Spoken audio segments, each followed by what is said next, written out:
trial in the state of Ohio plaintiff versus George Wagner IV, case number 2018-CR155. The defendant is present in court today with his attorneys John Parker and Richard Nash.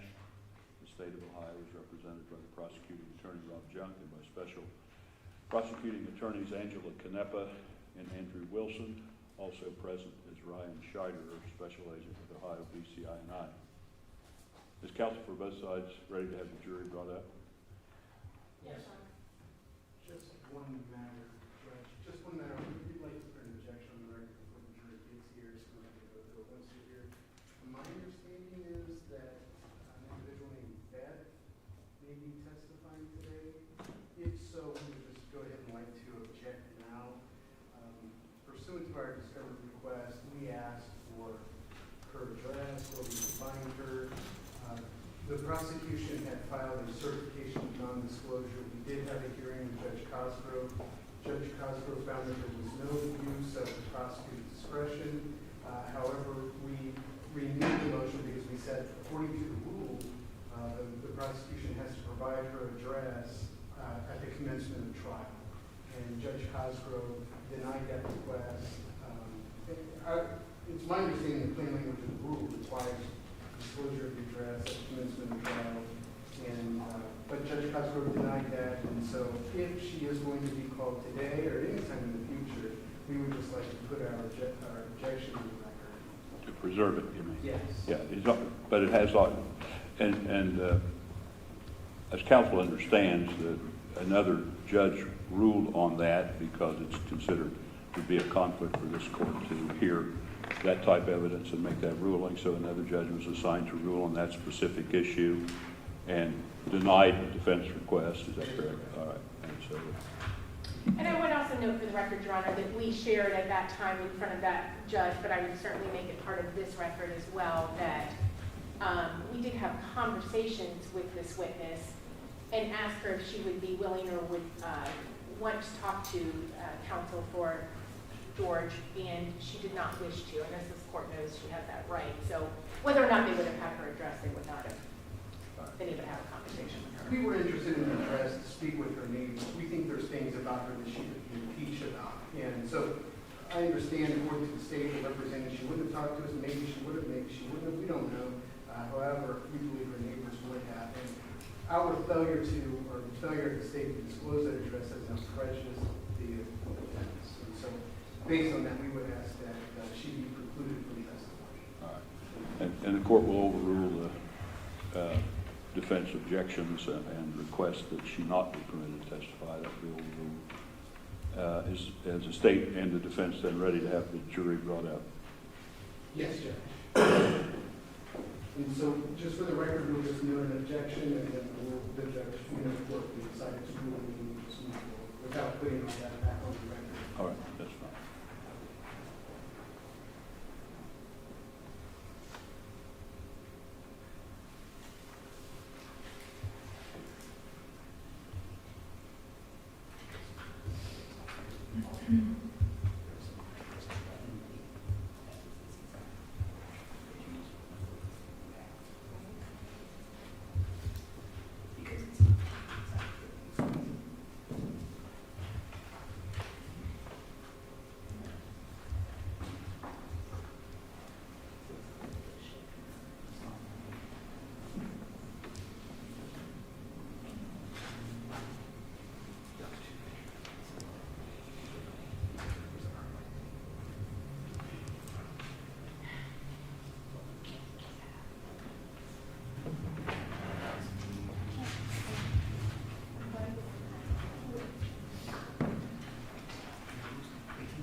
You may be seated.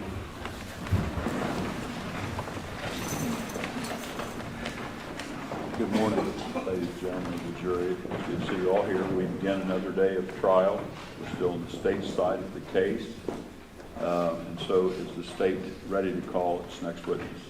We are, Your Honor. Is the defense ready? All right. Let me call your next witness.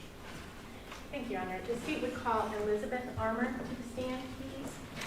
No objection, Judge. All right.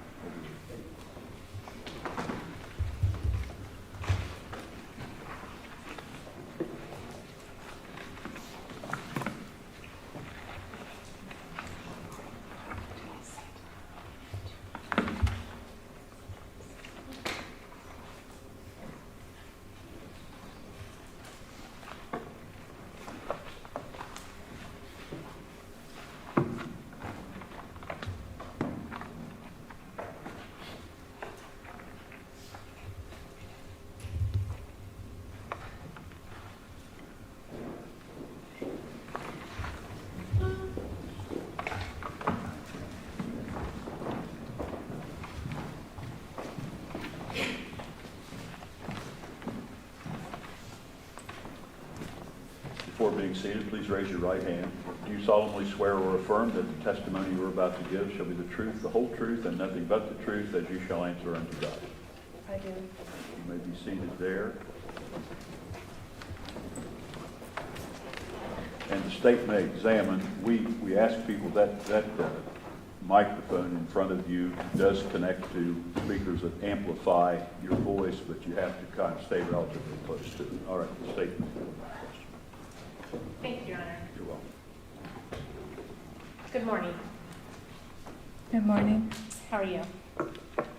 Nervous? I've said this before, we get that a lot in that particular chair.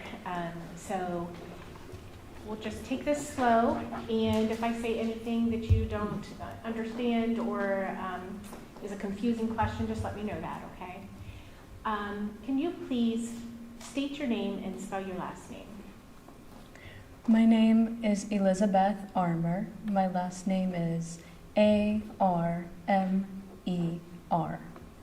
Okay. And Ms. Armour, can you tell us how old you are? I'm 29. Okay. And are you married? I am not. Okay. Do you have any children? None living. Okay. And do you currently live in Ohio? I do not. Okay. Are you employed? Yes. And can you tell us, did you ever live in Ohio? I lived in Ohio for 3 months. Okay. And do you recall what year that was? 2018. Okay. And can you tell us, prior to living in Ohio, where did you live? Before living in Ohio, I lived in Alaska. Okay. And can you tell us how long you lived in Alaska? It was about a year. Okay. And can you tell us what drew you to Alaska? So I grew up in Amish Mennonite community for most of my teen years, and because of that I did not have a high school education since they only go to 8th grade. And so friends of mine from the same road that I lived on, that I had kind of grown up with a little bit, we're working with a church there in Alaska that had like a parish school. And so they had offered to help me get my high school education because I was interested in pursuing a more standard kind of lifestyle.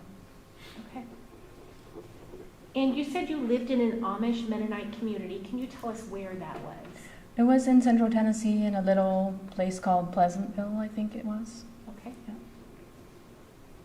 And can you tell us how long you lived in that community? 7 years. And that was immediately prior to you going to Alaska, correct? Or not? No, it wasn't. I had stayed with family for a few months and then went to Alaska. Okay.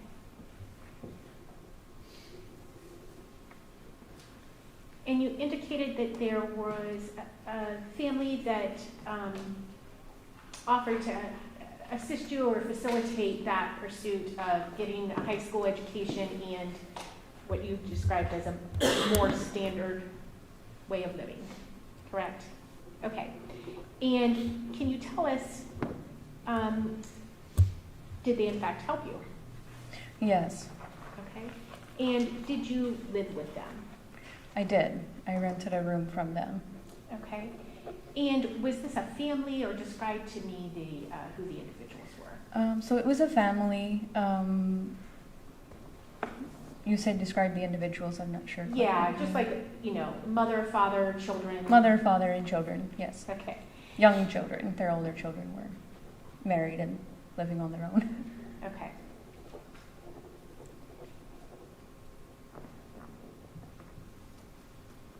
And you said that you knew them prior to that time? That they had lived near you when you were in the Amish Mennonite community, is that correct? Yes, Okay. And did you in fact pursue your high school education while you were there? I did. Okay. And did you obtain a GED? I did. Okay. And did you also work while you were in Alaska? Yes, I worked for Peninsula Internal Medicine. Okay. And did you also go to church while you were there? I Did you did. attend a church? Yes, I should did. say. And can you tell us what church that was?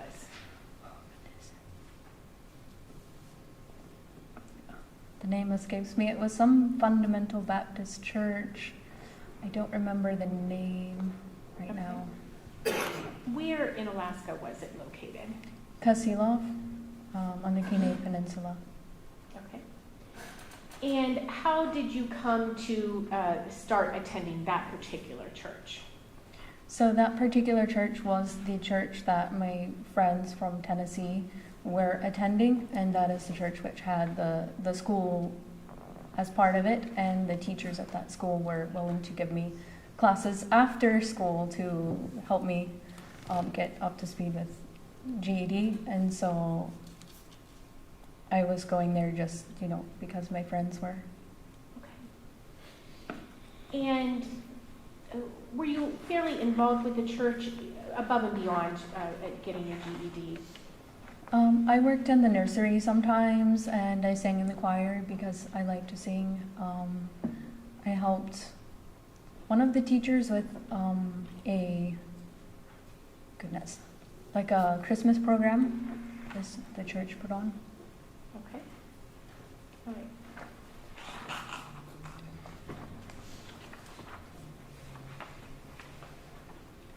While you were there and attending that church, did you come to learn of or know some individuals known as the Wagner family? I did. Okay. And can you tell us what was your first encounter with one or more of them? Sorry. I'm sorry.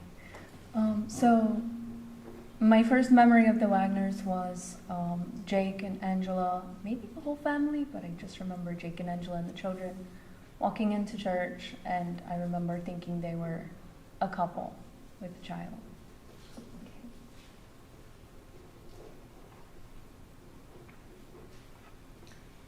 And did you have any interactions with them at that time, or was that just an observation? It's just an observation. Okay. And then was there another time where you had another awareness of one or more of them? So my next memory of the Wagners was that I had come out of the nursery for taking care of the children, and I looked down the hallway, and it looked like Jake was at the other end of the hallway kind of noticing me, and I remember feeling nervous, but I didn't really have experience with any kind of dating or anything like that, so I thought maybe I was attracted to him because I was, it was just an intense feeling. Okay. And did you have any interaction with him at that time, or was that the extent of that? That was the extent of that. Okay. And then what was your next encounter or interaction?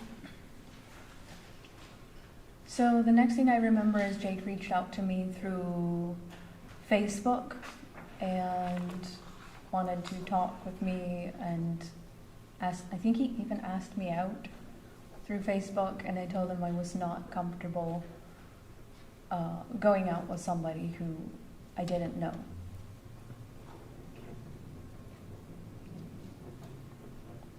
So what happened next?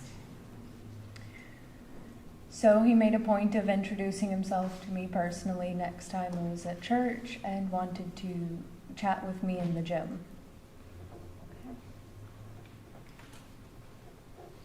And did you in fact chat with him in the gym? I did, and yeah. Okay. And from there, did you begin dating or seeing one another? Yes. Okay. And can you tell us, during that time, what kinds of things would you do? Sometimes we would go out and get meals just from local, I want to say like fast food restaurants. I remember getting ice cream from Dairy Queen. I think we went for walks, and we would sometimes just go for a drive. Okay. And can you tell us, did you come to know who his daughter was? Yes. Okay.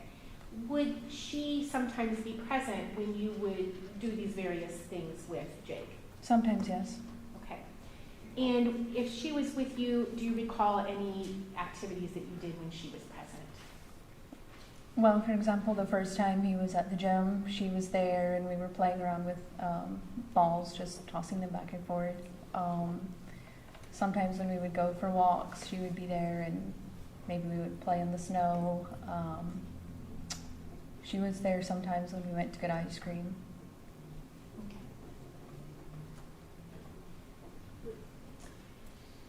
Okay. And as far as the other members of his family, what were your observations as far as who would come to church and the frequency of the various individuals? So normally, if they were coming to church, Jake would come. Sometimes he would bring Sophia. Sometimes Angela would come with Bullvine. And I think I remember George and Billy coming maybe twice. George and who? Billy. Okay.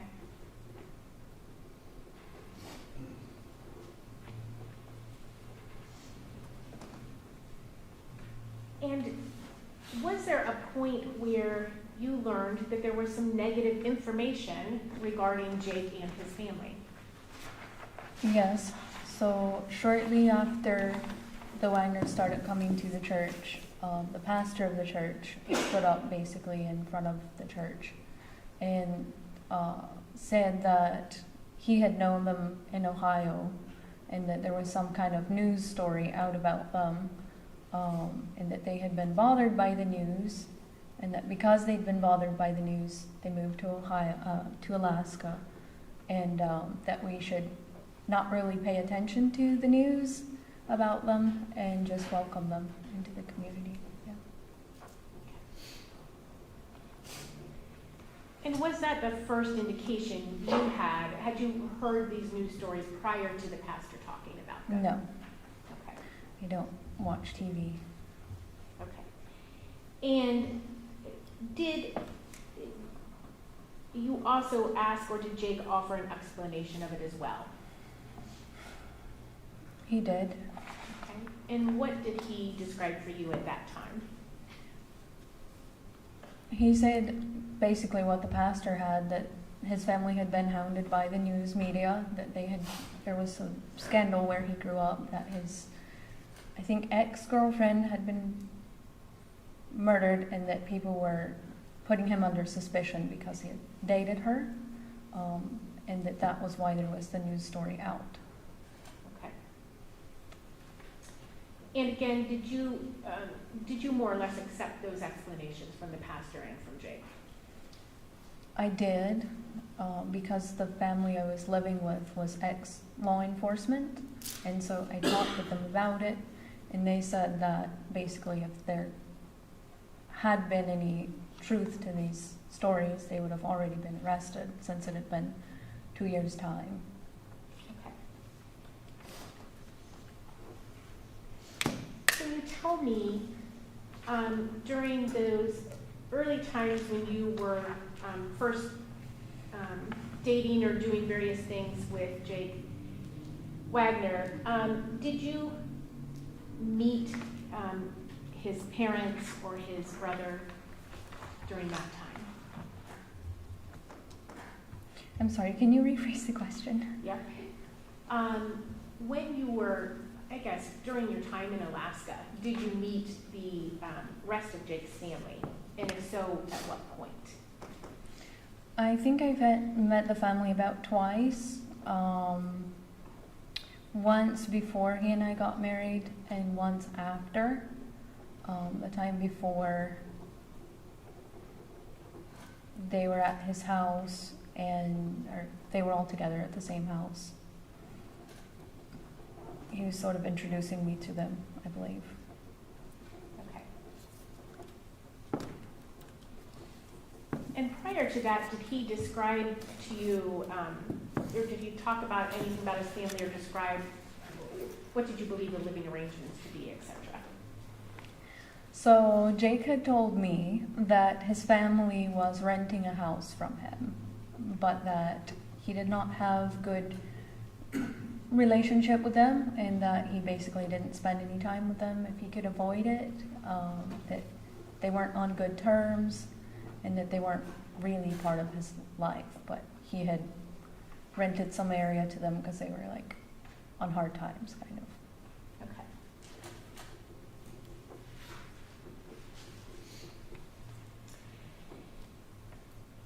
So you met them one time, and before you got married. So can you tell us about that? At some point, did your relationship with Jake become more serious? So when I met them, basically what I remember from going to their house was that everybody was yelling. That was my impression, that everybody was yelling. Okay. And can you tell us who all was present during that time, during that visit? It was Angela, Bolvine and Sophia, Jake, and Billy. Okay. Oh, and George. Okay. And at that point, did you learn that Jake actually lived with them all in that house, or did you know that at that point? I think I did find that out at that point, yeah. Okay. And you said there was yelling. Tell me about that.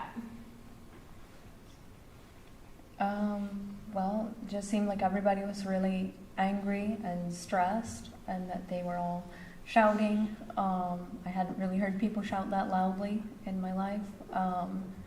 And I remember Jake saying that they were stressed, and that, everybody was stressed. Okay.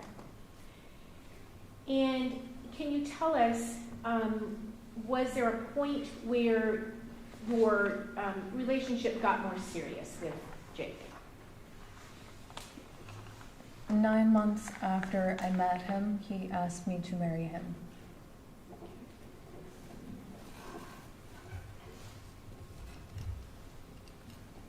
And can you tell us what was the initial plan as far as what you anticipated the length of your engagement to be, etc.?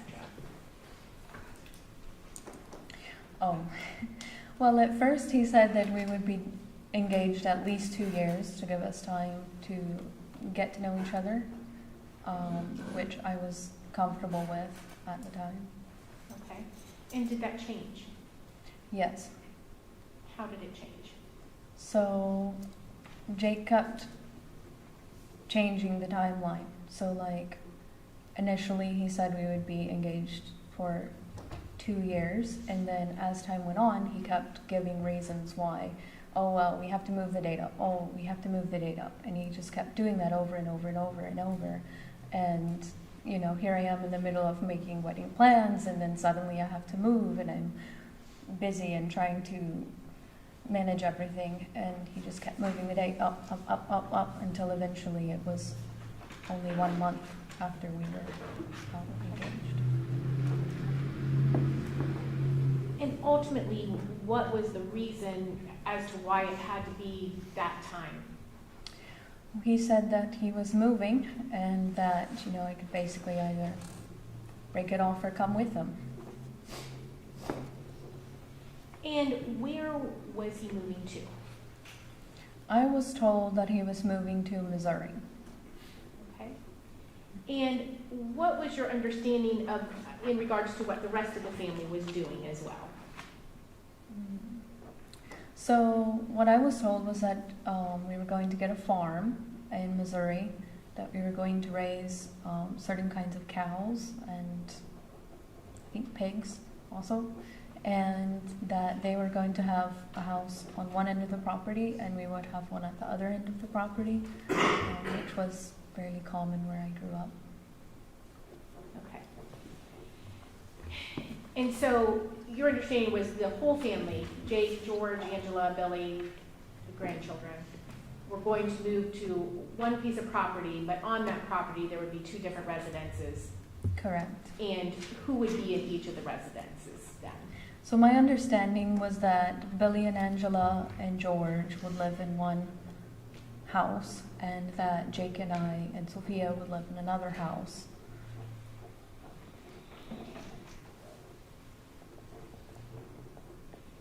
And did you also help them in packing up their belongings prior to your departure from Alaska?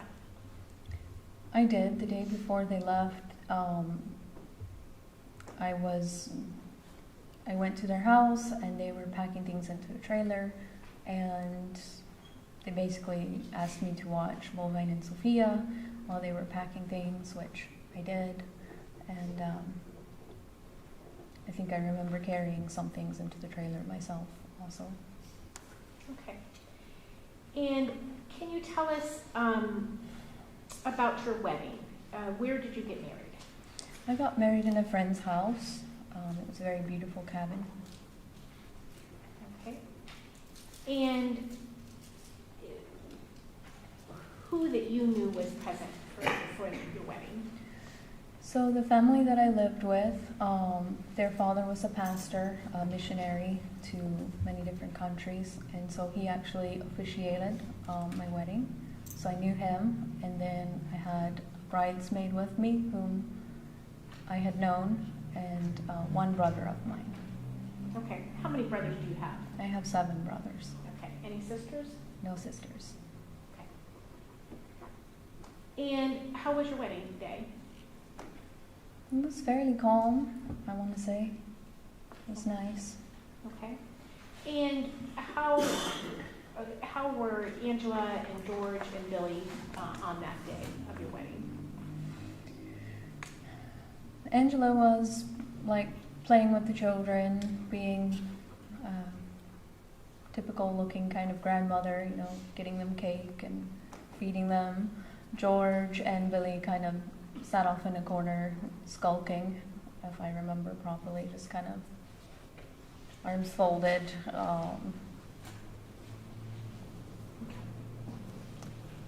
Can you tell us, did you have a honeymoon? I did not. Okay. Can you tell us, on your wedding night, where did you stay? I stayed in a local hotel, Okay, and just you and Jake? just Jake and I. Okay. And can you tell us what happened on your wedding night?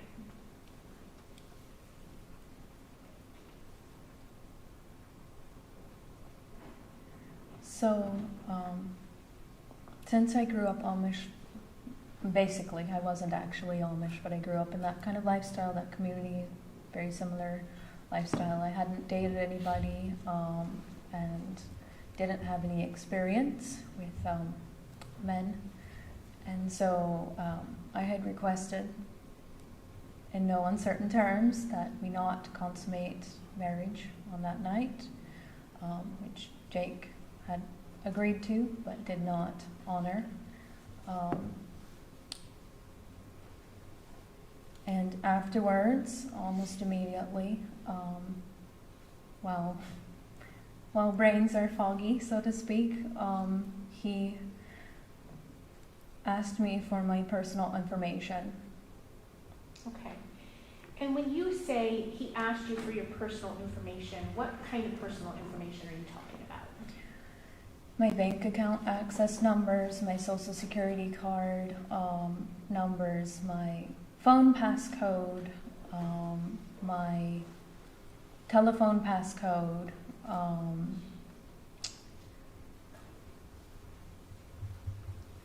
telephone, social security, bank account. And at the same time, he also synced my phone with his so that he could see all of my calls and texts.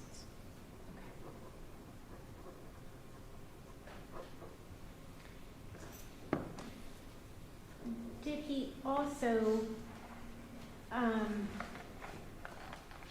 did you also have to sign agreements prior to the marriage or at any time? Yes, I remember Angela and them asking me to sign a paper that basically, my understanding was that it was to keep me from trying to get custody of Sophia in the event of a divorce. And what? In the event of a divorce. Okay. And do you recall when you were asked to sign that? I don't remember the date, but it was before marriage. Okay. Or after. Oh, goodness. I can't remember if it was before or after. Okay.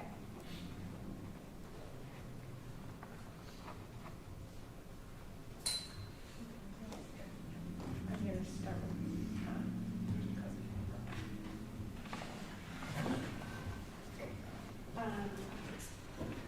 the MM5. Oh, sorry. The inheritance.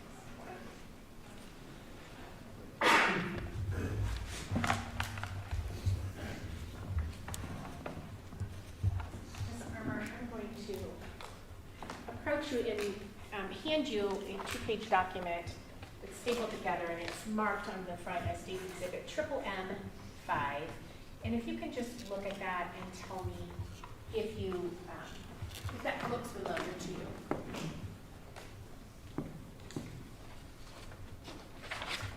Yes, And what do you recognize that as? that is the agreement they asked me to sign. Okay, and you did actually sign it, correct? I did. Okay. Obviously, this document is not currently signed, but it is the same document that you did sign, is that correct? Yes. Okay. And then I'm going to hand you what's been marked as MM6, and if you can do the same thing and look at that and tell me if you recognize that.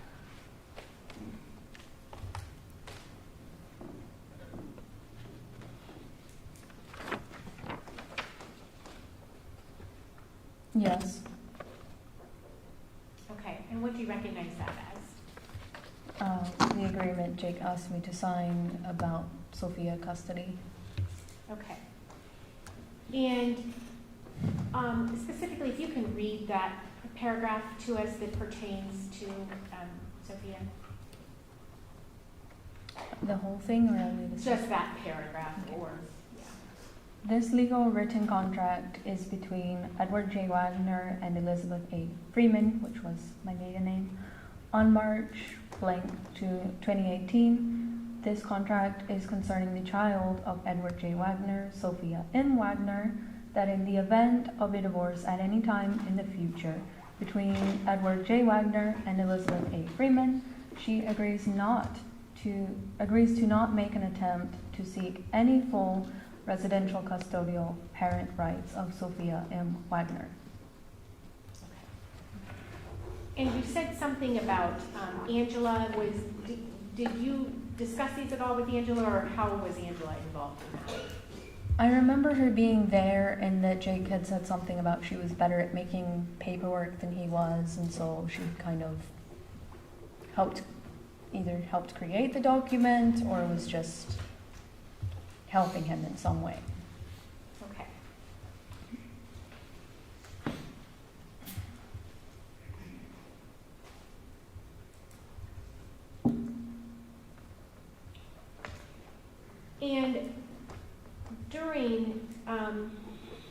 on your wedding night, did Jake also discuss with you that you should not have contact with your family?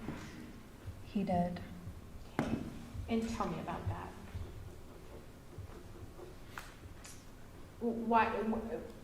What did he say, or about having contact with your family? So, two of my brothers, in their early childhood, had sexually experimented with me when I was quite young. My family didn't have like sex education, so they were both of them under the age of 10, and so the first one had kind of like approached me inappropriately when I was 3 or 4 years old, and then another one at a completely different occasion when I was about 7 years old. And so because of that, Jake asked me to cut contact with my family on my wedding night. Okay. Contact with your entire family or just those two brothers? I remember it as my entire family. Okay. Perhaps he let me keep contact with, like, I think maybe my mother? I don't remember. Okay. And was the information you just shared with us something that you had shared with Jake prior to your marriage? Yes, I had talked about it. I felt it was the honest thing to do. Okay. And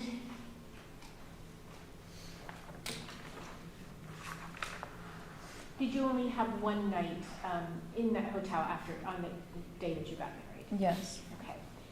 And how much longer after that did you guys go to Missouri? So Jake and his family left for Missouri the following morning. From what I remember, it was George, Jake, and maybe Billy driving down through Canada together, and Angela was driving with the children separately, or that's what I had been told. I left Alaska 1 week after that. Okay. And what was the original plan when they traveled down there? So the original plan had been for me to drive with Jake and George down through Canada, but my passport did not come through in time because of a name change I had had in my teen years following my mother's divorce. So my paperwork took longer to process than was standard. Okay. And so you did not have your passport timely, so what did you do instead? So I wound up flying by myself to Missouri. Okay. And can you tell us, when you arrived in Missouri, was everybody there? And by everybody, I mean Jake, George, Angela, and Billy, and the 2 children. They were. Okay. And when you got there, where did you go? We went to a hotel. I was picked up from the airport and brought to the hotel. Okay. And can you tell us, once you got to the hotel, what did you learn about the living arrangements that would be occurring while you were there?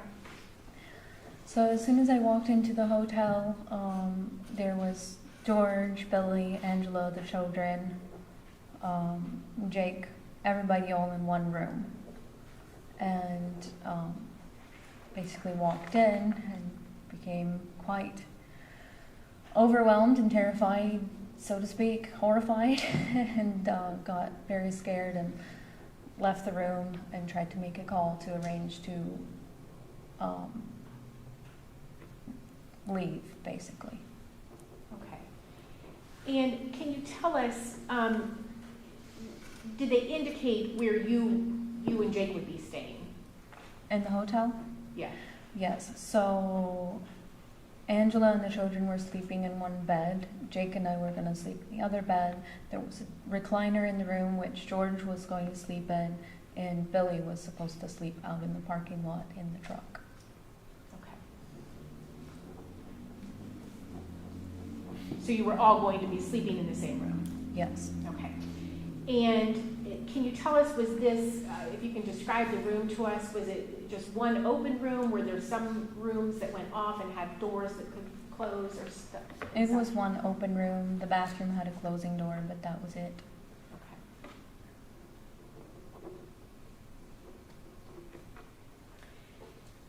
Okay. And you said you became at least uncomfortable with that and left the room to make a phone call.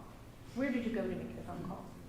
So, as I remember it, the room we were staying in was on the bottom floor of the hotel. So I took the elevator all the way up to the top floor of the hotel. And I was kind of like hiding in a little, there was a recessed door, and I was hiding by the recessed door and crouching down and making a phone call to my brother, asking for help.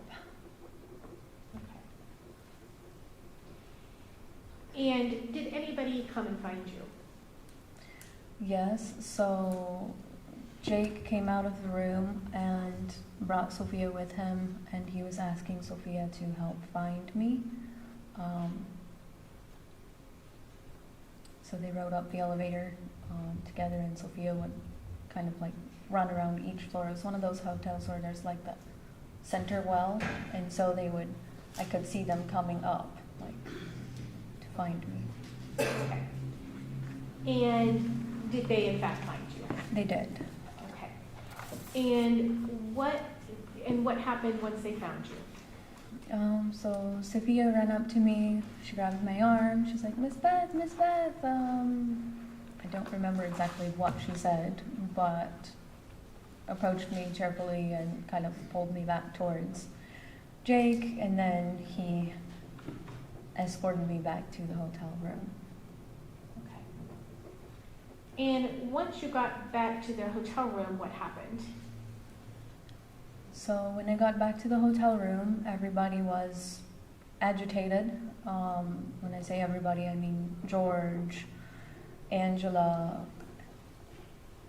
I think George was there, because I have the feeling that like everybody was there. So Angela, George, Jake, they kind of confronted me about having left the room by myself, and said that it wasn't really safe for me to leave the room by myself because news reporters might be, outside and try to like bother me or get me to talk to them or something like that, and that I needed to only leave the room with someone with me. Okay. At that time, did you stay? In the hotel? Yes. Yes. Okay. And can you tell us how many days did you stay in that hotel? Between 5 and 7, if I remember. Okay. And was there a point when one or more of the people there drove back to Ohio? Of course, I don't know if this is true or not, but I was told that George and Billy were driving back to Ohio together, that George was going to go take Billy to the Flying W, and that he was returning afterwards to the hotel. Okay. And did George, in fact, return to the He hotel? did. Okay. So where they went, you're not sure, but what you were told is George was taking Billy to Flying W and then going to return. And they did leave together, Yes, and they just did. George returned. Yes. Okay. And can you tell us, while you were there for those 5 to 7 days, what did you do during the day? So we drove around looking for work and housing. Okay. And was it your understanding prior to leaving Alaska that they already had a farm in mind? Yes. And were you told what happened in regards to that property? So I was told that the property had fallen through at the last moment, and that we were trying to find another farm. Okay. And again, during this time, is it, until the point that George and Billy departed, is it all of you driving around looking for these things? I'm not sure if George and Billy were ever there when we were driving around looking for property. Okay. When George got back, how much longer after that did you leave Missouri? I feel like it was almost immediately, within a day at least. Okay. And when that first night that you were there, George slept in the recliner, is that correct? And Billy was out in the parking lot? Yes. Okay. Do you recall how many nights George and Billy were still there with you in Missouri?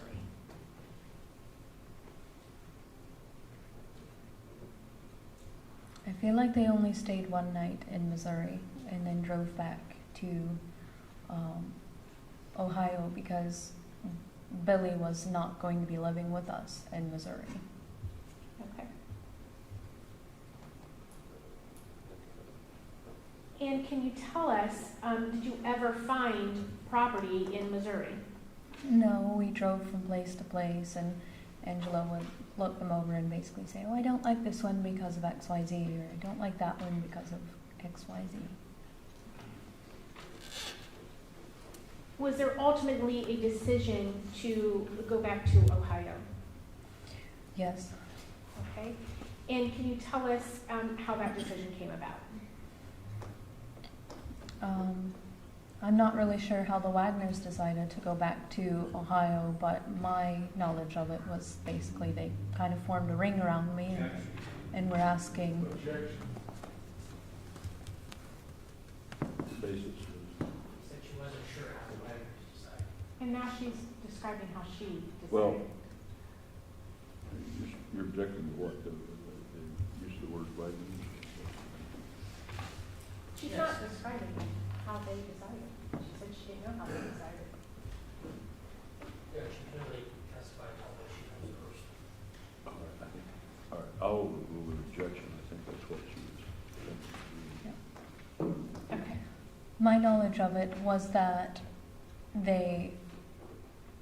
Angela, Jake, George, to my memory, were in the same room with me. They discussed it with me, how they hadn't been able to find housing in Missouri, and that basically we needed to go back to Ohio because there was somewhere to stay, which we've been in a hotel room for several days now, and basically they were asking me if I was okay with going back to Ohio. Okay. And how did you respond to that? I was unhappy about it because Jake had basically promised me we were never going back to Ohio because of the news story, but after being in the hotel for days on end, I thought anything might be better, and so I said, okay. Okay. And so did you then travel back to Ohio? Yes, we did. Okay. And at that time, Billy was already at the Flying W. He did not travel back with you from Missouri to Ohio, is that correct? Yes. Okay. When you got back to Ohio, where did you go? Where did you stay? So when we got back to Ohio, we stayed in Angela Wagner's father's house, or that's what I had been told. It was next door to Rhoden Newcomb's house. Okay. And who all was staying in that home? Angela, George, Jake, Sophia, and Bovine, and myself. Okay. During the time that you were there, did Billy ever stay at that location? I think he spent the night once, maybe twice.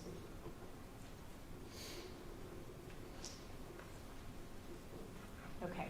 So he may have spent the night a few times, but by and large, he was not living there. Is that correct? Correct. Okay. And did you have an understanding of where he was living during that time? I had been told he was at the Flying W.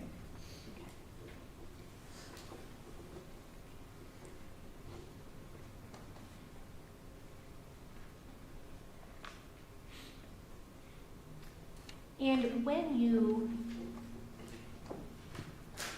lived there, did you have a car while you were there? I did not have a car there. I had sold it in Alaska. Okay. And did you apply for a driver's license? I did. I switched my Alaska to Ohio. Okay. And when you were making application for your driver's license, did you later learn they had provided you an incorrect address to provide on that application? Yes. And how did Well, they? wait just a minute. I'm gonna sustain that unless there's some, how she found these things out, I guess. How did you learn that that was an incorrect address? So when I went to the driver's license office, they give you the form to fill out, and I was filling it out. I asked Jake what was the home address. He told me an address. I wrote it down, and I came home, looked at the house. That was not the house address. So that was how I learned. And when you moved into that home, did you guys paint the house or do anything to it? Yes, so almost immediately we started to paint the house and the inside. Kitchen red, living room brown, one room pink, one room blue, and I don't remember the third room. Okay. And if you can tell us, the room that was painted pink, if I walk in that house and turn to the right, that takes you down a hallway, correct? Correct. And can you tell us where would the room that was painted pink be? So if you walk in the front door, turn to the right, go down the hallway, there will be 2 bedrooms, one on the right, one on the left. It was the one on the left. Okay. And where was the blue room? The blue room was on the right. Okay. And then you said there was a third room. Where was that located in relation? So on the hallway, there's 2 bedrooms at the end, pink, blue, and then the other one would be here. So closer to the living room. Okay. Prior to getting to the end Yeah, of the hallway. prior to getting to the end of the hallway. And can you tell us who slept in the pink room? So I was sleeping in the pink room, Jake was sleeping in the pink room, Sophia sometimes slept in the pink room. And who slept in the blue room? Normally Bovine and Angela.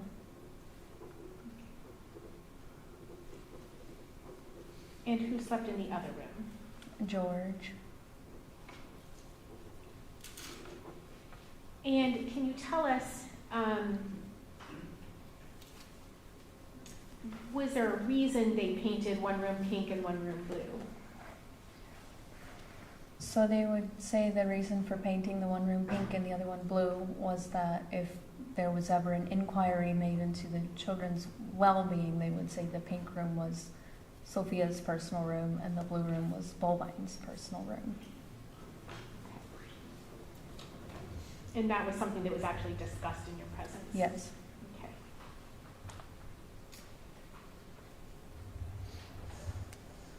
And you indicated that sometimes Sophia slept in the same room as where you slept, in that pink room. Where would she sleep if she did not sleep in that room? So when Jake was over the road, Sophia would sleep with Angela in the blue room. Okay. So you said when Jake was over the road, can you tell me about that? Did Jake and George get jobs in Ohio? They did. They started working for R&L, driving, trucking over the road. And can you tell us when they were doing that work, what would their typical schedule be? They would be gone most of the week and come home on the weekends, if I remember correctly.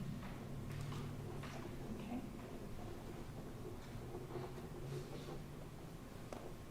So they would be gone several days and then home for just a few, is that correct? Okay. And so when Jake was home on the weekends, then who would sleep in that room? When Jake was home on the weekends, he always made sure that Sophia was sleeping in the pink room with himself and I. Would you guys all be in one bed, or describe to me what the sleeping arrangements would be? Sophia had a little bed in the corner, but Jake always made sure she was sleeping in the bed with us.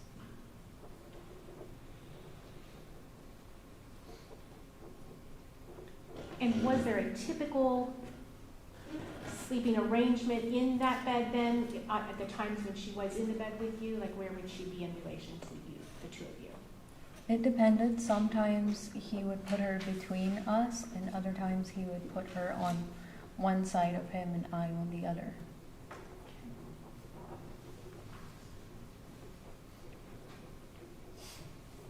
When George was home on the weekends, first of all, did they have the same schedule? And George and Jake? Yes. Yes, Okay. as far as I knew. Okay. And were you aware of whether they drove in the same truck? It was my understanding they drove in the same truck, and that was my experience. Okay. In fact, one time you actually accompanied them, is that correct? Yes. Okay. And was that just one time? I think it was just 1 week. Okay. And when George was home on the weekends, would Bullvine sleep with him, or would he still sleep with Angela? I think he was still sleeping with Angela most of the time. Okay.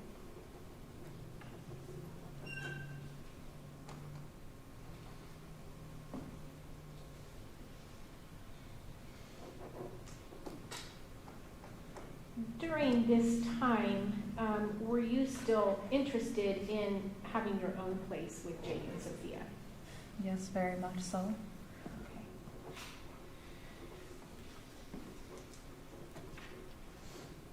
And can you describe to us the family dynamics when you were living there with them, between Jake and George and Angela?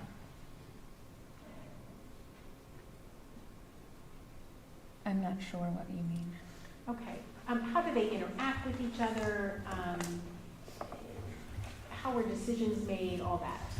Okay, so usually interactions were strained as far as I remember. They were usually highly stressed and emotional, angry. Again, the shouting continued.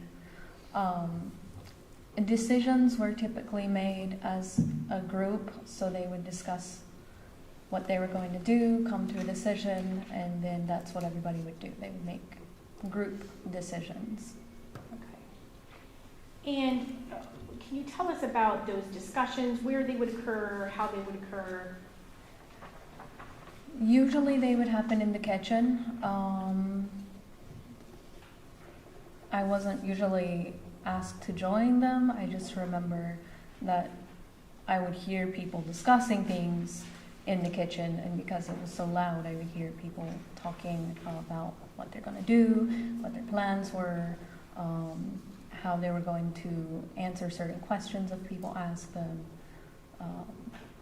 how they were going to use their finances, all that in the kitchen. Okay.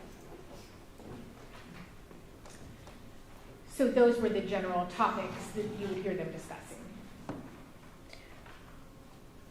They would talk about finances, how they would answer media questions, or I think at that point they were mentioning BCI questions or police questions about the children or about their clothes or shoes, or inquiries about the children, things like that, yeah. Okay. And can you tell us what discussions did you hear about shoes? I mostly remember them talking about tennis shoes and saying something about, like, somebody thought Angela had bought tennis shoes from Walmart, but that was ridiculous because they wore boots. And they kind of like impressed that on me multiple times. Like, do you think we would buy tennis shoes or boots? Because we wear boots. And they mentioned it multiple times. Mentioned it multiple times to you. To me specifically. Okay. Can you tell us if they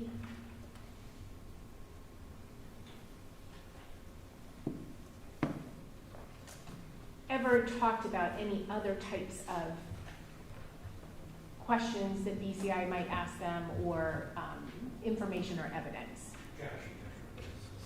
Sorry. Leading here, is that? Your Honor, we had questions more specific.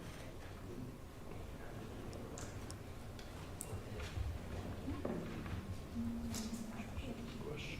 I asked her if there was anything else discussed, Well, not leading. I all didn't right. suggest to her what was And discussed. so that's a yes or no question, correct? You asking, was anything else discussed? Yes.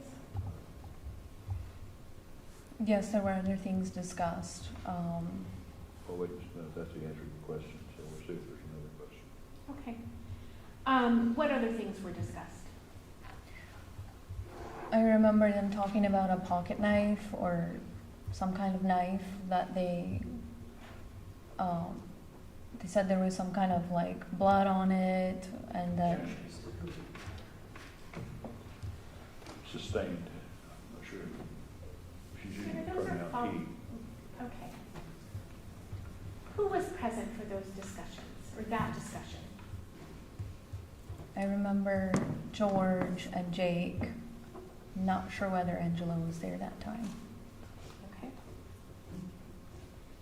And what were they saying about a knife? Just that it had some kind of blood on it, and that it was because Billy would like pick at his skin or something like that.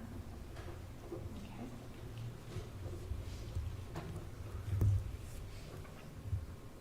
Was there ever a time where you were showed a picture of a person holding a gun? Yes. Can you tell us where you were when that happened? I was in the kitchen of the Flying W. I don't remember who showed me the photo, but I was showed a picture of a person holding a gun, and I was asked something to the effect of, what do you think this looks like? I said, that looks like Jake's hand, and then everybody like kind of was like, no, that doesn't look like Jake's hand. And they basically informed me that I couldn't say things like that, and had me loudly. I will ask her that question when she's finished telling us what was said. Who was present for this? The kitchen of the Flying W, there was Frederica, Angela, George, Jake. I don't remember if Billy or the children were present. But you remember Frederica. I will overrule the objection. Thank you, Your Honor. You remember Frederica, Angela, Jake, and George being present. Yes. Okay. And you said you were at the kitchen table, or around the kitchen And table? yeah, the kitchen by the big old table. Okay. And they told you that you couldn't be saying things like that. Okay. And did they tell you why you couldn't say things like They that? said they were afraid BCI was listening, and that I needed to learn how to answer questions better, so that if the media or BCI asked me, that I wouldn't say things like that.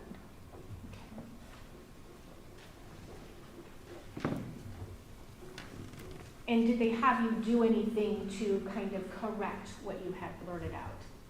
Yes, they had me loudly say something about how I had never seen anything like that before, or something to that effect.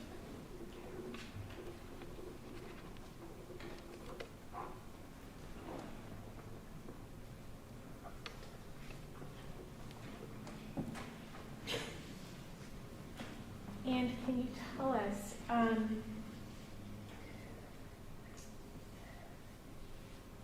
did you ever hear them talking about, well, I guess I should ask you this. You were aware that BCI was engaging them from time to time during the time that you were living there, correct? Towards the end of my stay with them, I started hearing that BCI had come by, or that, you know, I had to be real careful not to go outside much because what if the police or BCI saw me, kind of thing. So I was becoming aware of it, yes. Okay. And did you ever hear any of them discussing law enforcement or other individuals that they wanted to harm? Yes. Well, I'm gonna allow that question. The answer to that was yes, but it might go smoother if we, in each case, before we got into what was said and so forth, it was determined the place, time, and who was there in advance of asking, and then trying to bring in later about who was there. So I'm going to allow that answer, yes. Before we get into any details, we're going to have to set the framework for it. The question will have to set the framework. Okay. And what was your answer to that question? Did you hear any of them ever say anything about BCI or other individuals if they, regarding any threats? Yes, so there was a time when I Wait a was... minute. The answer to that's yes, but what I said was, before we get into any details, we're going to have to set the framework about where, when it occurred, and who was there. Was this on one occasion or more than one occasion? More than one occasion, one stands out in memory. Okay. And where were you for the one that stands out in your memory? I was in the house next to Rita's house in the living room, and George and Jake were loudly discussing things they would do if various law enforcement people were in their grasp. So, for example, Ryan or what's the name? Oh, Objection to what? But basically, yes.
You said objection would be overruled. Thank you, Your Honor.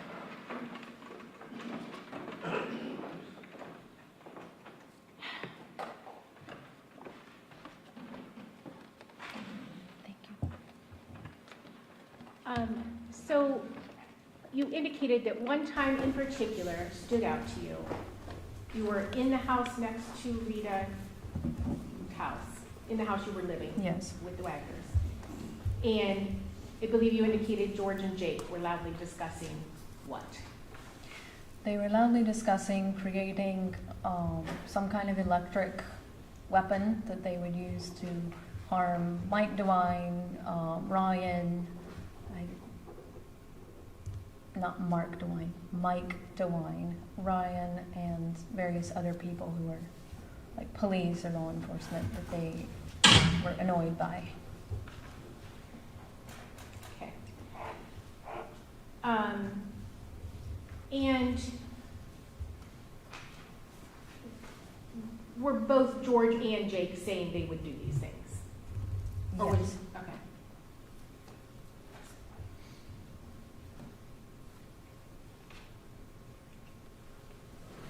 And was there ever a time where they were discussing what they would do if one or more of them got arrested.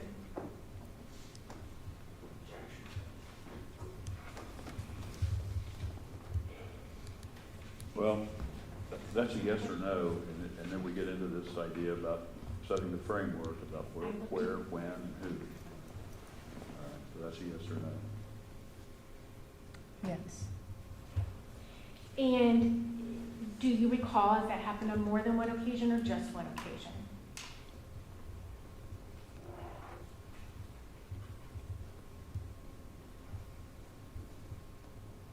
May I have a moment? I'm very nervous. Sure, sure.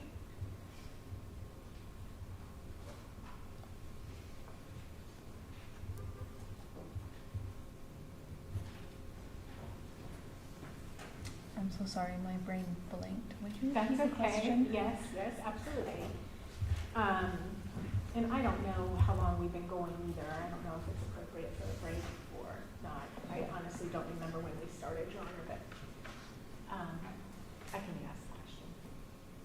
Was there ever a time when, well, I guess you already answered yes, that there was discussion about what they would do if one or more of them got Oh, arrested? yes. Was that on more than one occasion or one occasion? It was an ongoing conversation that would happen periodically. It happened almost every day, I want to say. Okay. And who would be involved in those discussions? Depending on who was there, Angela, George, Jake, Billy, Rita sometimes. I feel like Chris was even there a couple times.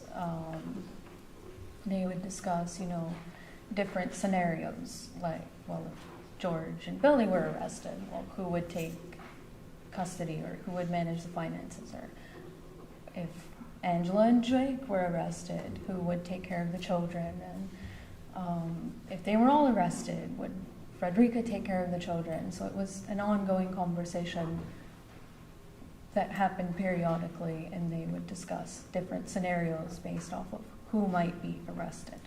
Okay. And was there any discussion about any plans to get out of incarceration? Yes. And what were those discussions? Well, again, who's Okay. involved in the discussion, where and when? Did those discussions occur one time or more than one time? More than one time. Okay. And who was involved in those discussions? Give me a moment to think. Yeah.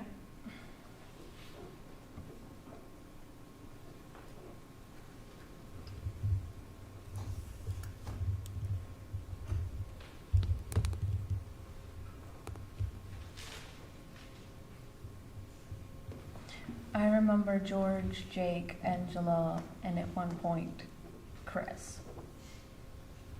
I have the feeling that Billy was nearby within hearing. Okay. And what was discussed?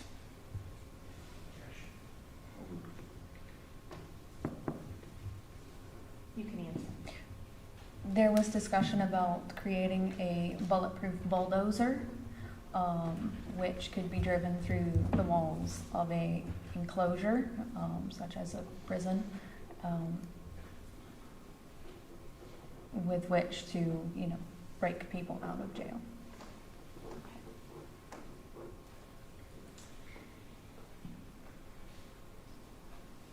Going back to your living with the Wagners at that location, in the home next to Rhoden who comes home, can you tell us during the time that you were there, did Angela ever have conversations with you about the sexual relations you were having with Jake? Yes. Okay. And can you remember what specifically she discussed with you? So I remember her asking if Jake and I were trying to have a child, and telling me that it wasn't a good time for Sophia, for he and I to have a child. And I remember her asking if Jake and I had sexual relations with Sophia in the room. And I remember her suggesting that that was inappropriate. And I remember Jake and I having that discussion, and I remember telling him that I did not think it was appropriate and that he did not listen.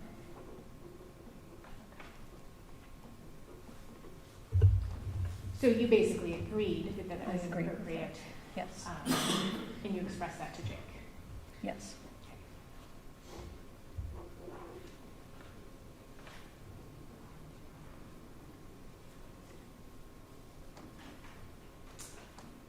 And when your husband was home, at the time husband,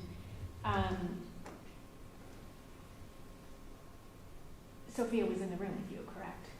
Yes, normally.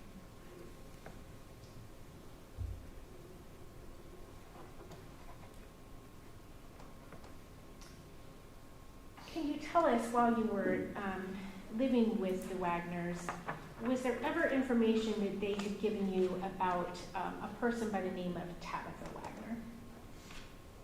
Or Tabitha? Yes, I remember hearing about her after I moved to Ohio with them.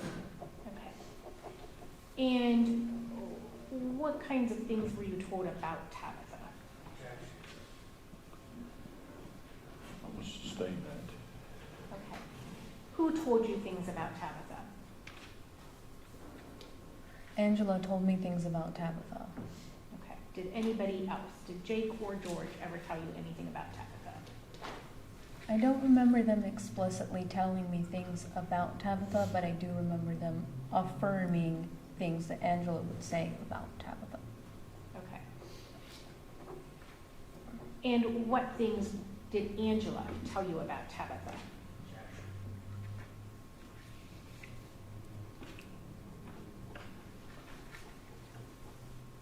I'm going to argue the relevance of that and its admissibility here. I mean, I can approach him. I'm assuming he doesn't want me to say that. I'm sorry. I'm assuming they want us to approach, I assume on that.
I'm going to sustain the objection to the form of the question. Can you tell us,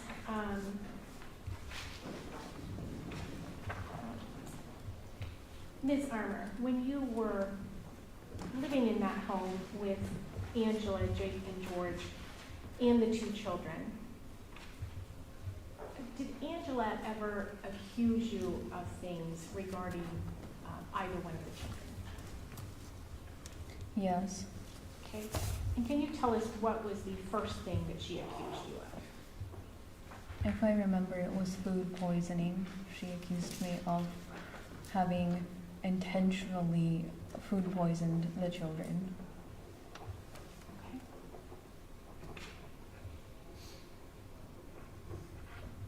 And did she tell you that, or did she tell somebody else that? Objection. Well,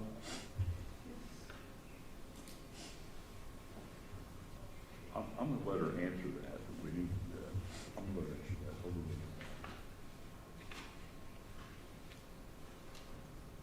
on. It was both. She mentioned it herself at one point, but Jake was the one that brought it to my attention that she suspected me of having food poison the children, which she then later mentioned in the kitchen in front of me. Okay.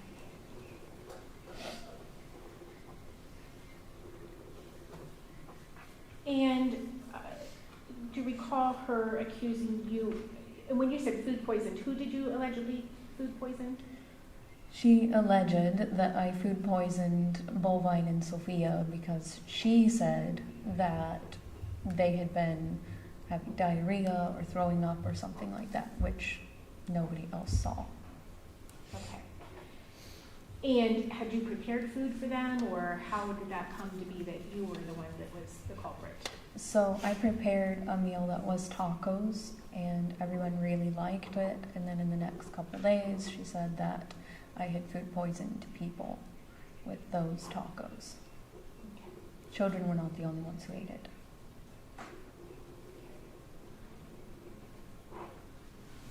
And was there a time when she accused you of something else?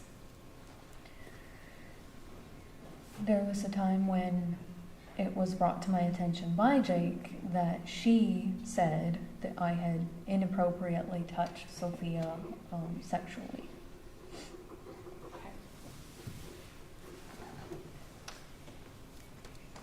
Okay. And before we get to that discussion that I certainly do want to talk with you about, were there what kinds of, well, okay, I guess I'll let you talk about that. So Jake brings to your attention that his mother has said that you have inappropriately touched Sophia. And can you tell us what happens as a result of that?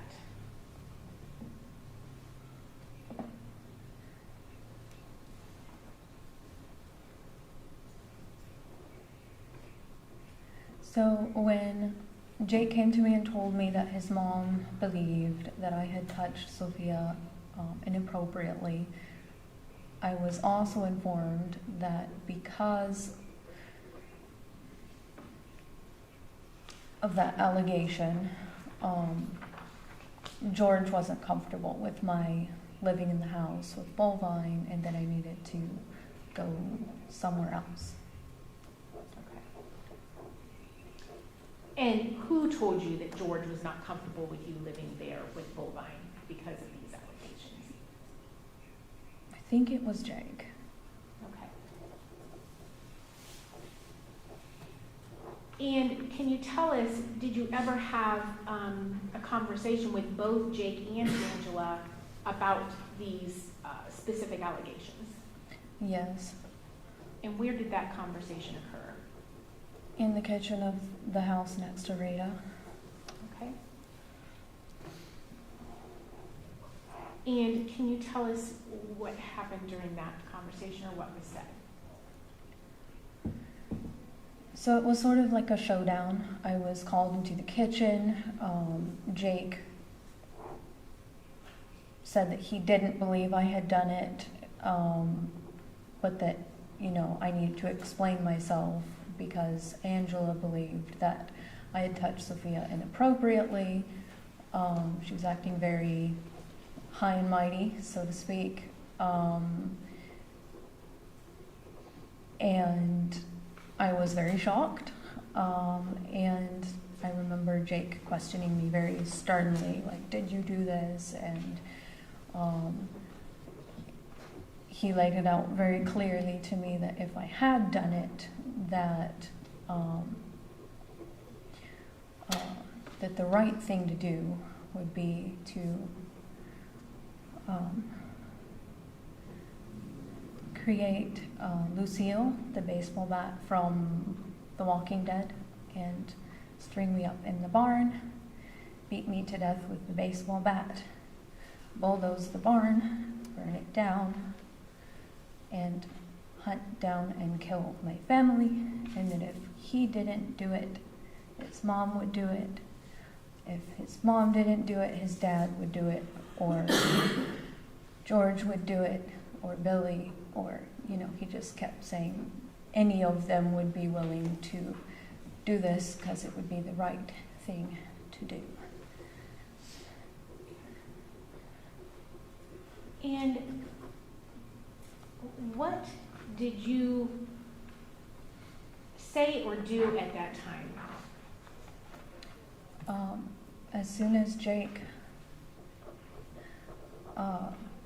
said he didn't think that I had done it, I went to the bedroom. I packed my bag. I called my friend in Alaska because he had said he would help me if I needed help. The one that used to be a police officer. And I was making plans to leave the house immediately. I was afraid they were going to kill me. Okay.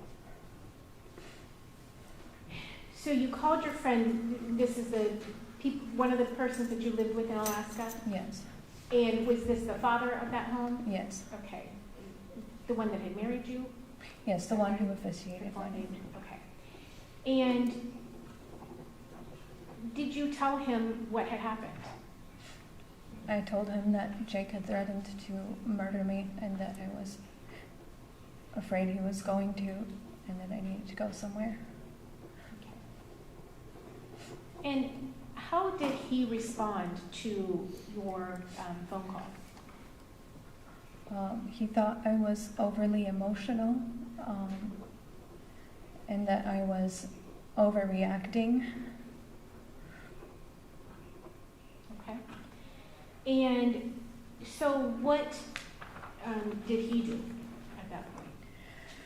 He, being my friend, Yes, sorry. he asked to speak with Jake on the phone to clarify what had happened. Okay.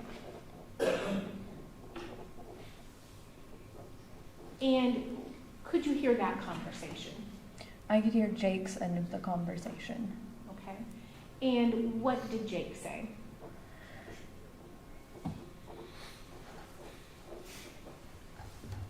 I'm going to open that up. What was Jake saying? Jake was saying that he hadn't meant it, that he was, joking, that he was just using a figure of speech, basically. And what happened after your friend spoke with Jake? In detail? Did you speak with your friend after he was done speaking to Jake?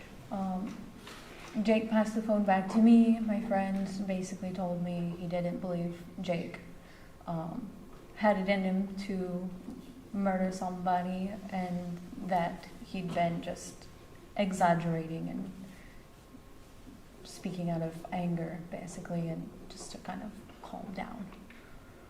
Okay.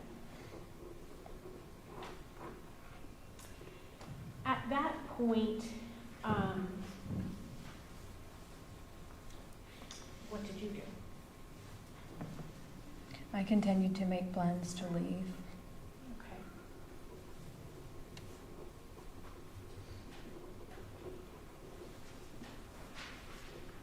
After those allegations brought to everyone's attention via Angela,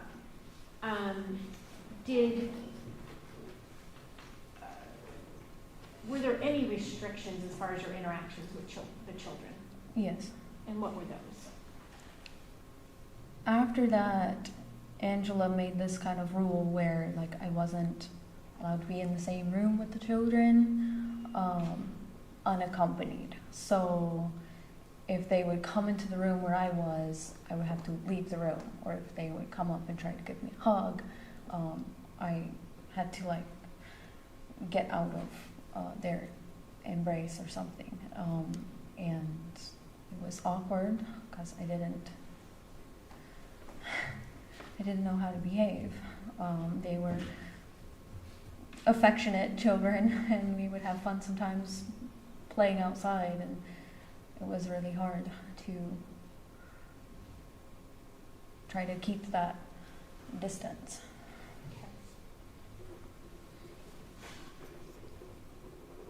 And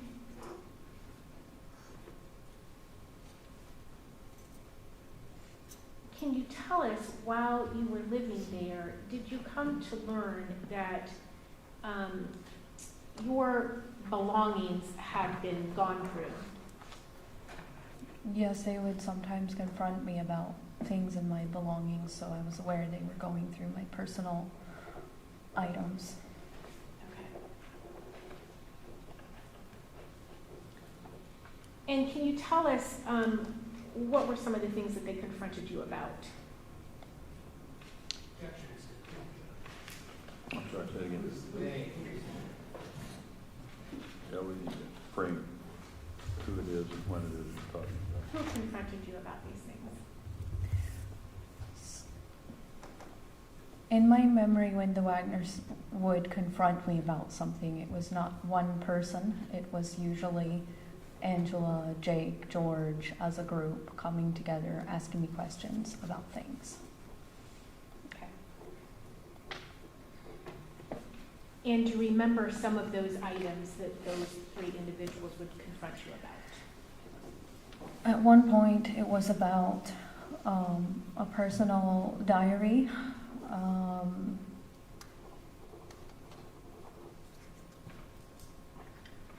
Okay. And again, was this personal diary something that was your own and that you did not intend for people to see? Yes. Okay. And can you tell us what the general content of that particular diary was that they confronted you about? So when stressed, I've often had the habit of writing, which is probably not the best habit to have, but just as catharsis. So I would sometimes just write my thoughts out. This particular diary was framed as sort of a Dear Diary, but instead of Dear Diary, it was Dear Granddaddy, because I had a close relationship with my grandfather, and Jake had at one point suggested writing to deceased relatives, which was odd, but. Okay. And your grandfather is in fact deceased, was in Yes. fact deceased at the time that you wrote that. So it was, instead of Dear Diary, Dear Granddaddy, Yes. and then writing what you were thinking and feeling at that time. Yes.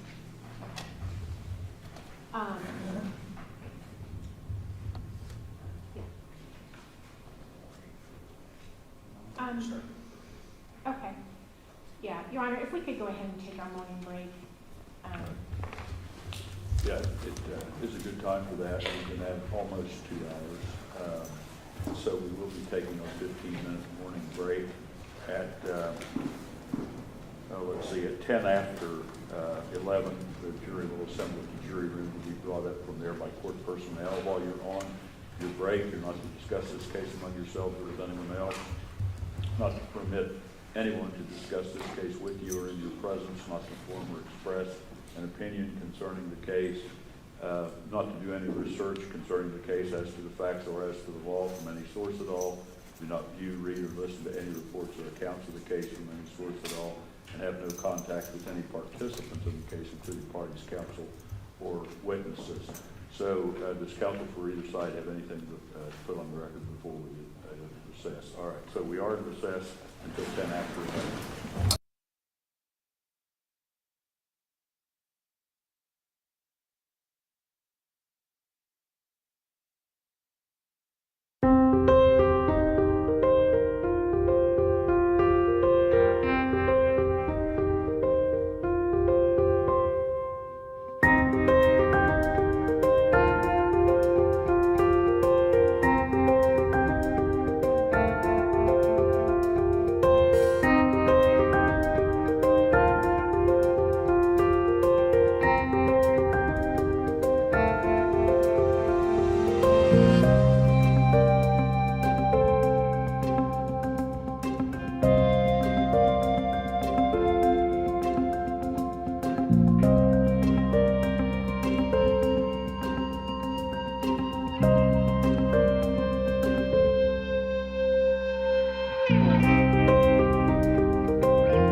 I think you were gonna tell them about next week, it just hit me, that we were gonna tell them about Thursday.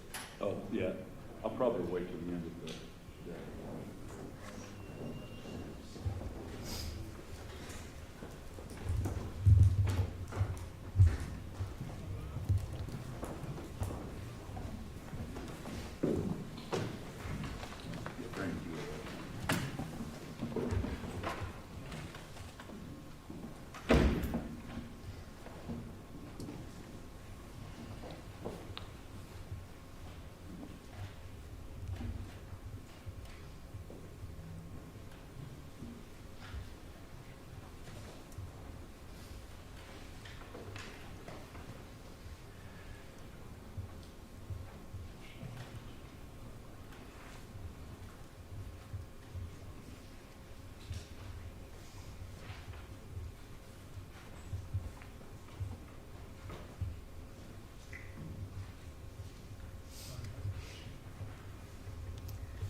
be seated.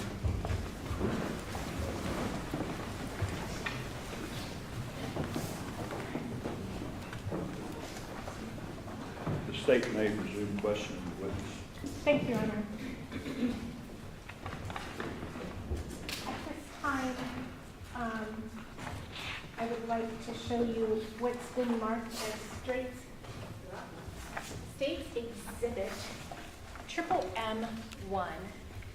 And if you could go ahead and look at that, and first of all, tell me if that is what is showing on the screen in front of you. Yes, that's what is on the screen. Okay? And can you tell us if you recognize that? I do recognize it. Okay, and what do you recognize that as? One of my journal entries. Okay, and can you go ahead and read that for us, please?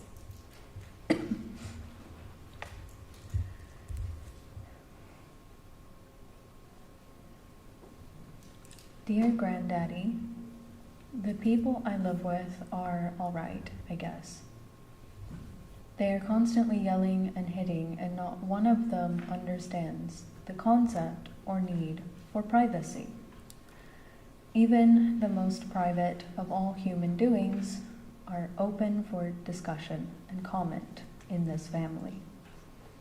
It grates on my nerves. Also, nobody seems to understand basic ownership. Okay. And can you tell us, is that one of the journal entries that you had written that was discovered by the other people living in the home? Yes, And were you speaking about them in that journal entry? yes, I was speaking about George, Jake, Angela, George, Jake, and Angela, yeah. Okay. Showing you what's been marked as State's Exhibit, oh, I'm not showing you, am I? State's Exhibit MMM2. And if you could go ahead, that's just the first page, but if you could look at that and tell me if you recognize that, please. Yes, I recognize it.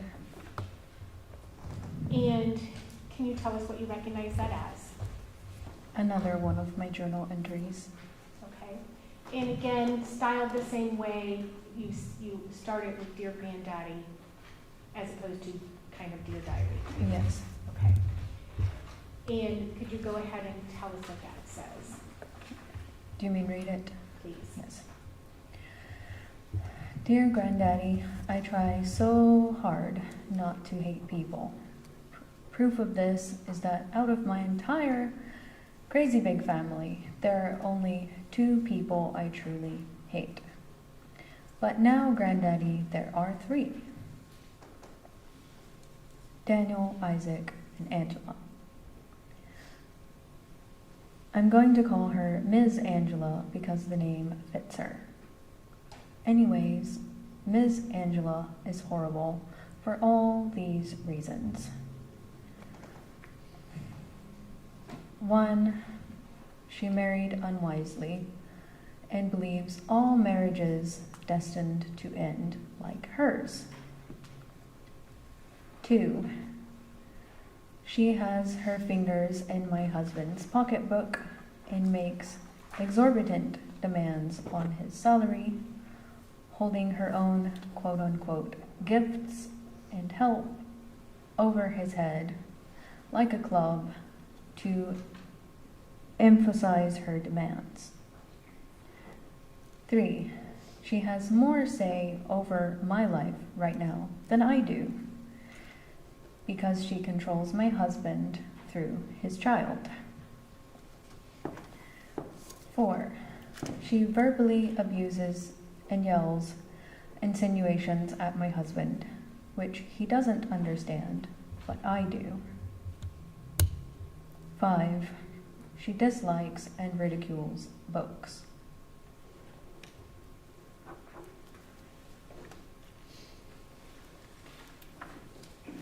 And M3,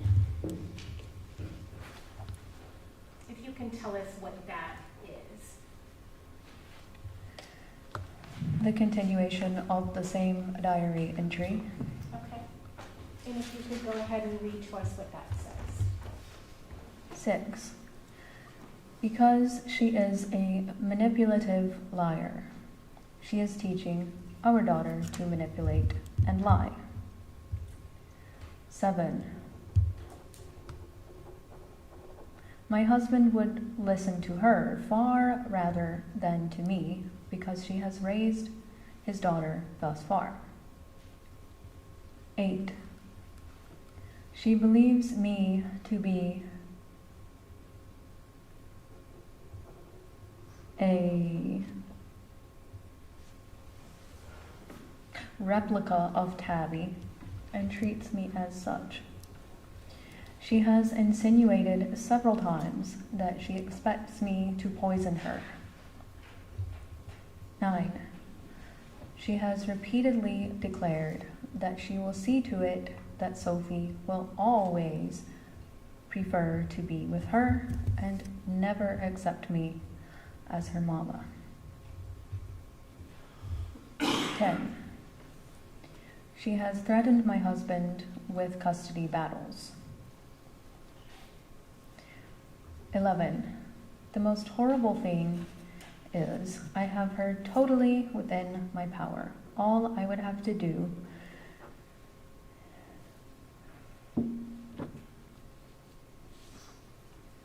would be to tell people she did it, to get Sophie away from her abusive mother, and I would get her a lifetime sentence like that. Only thing is, much as I hate the woman's guts, it would not be true. 12. She allows and encourages bovines obesity. 13. She treats the children second, work first, and kids second.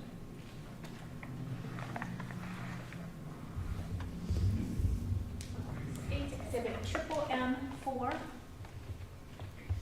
And can you tell us what that is, please?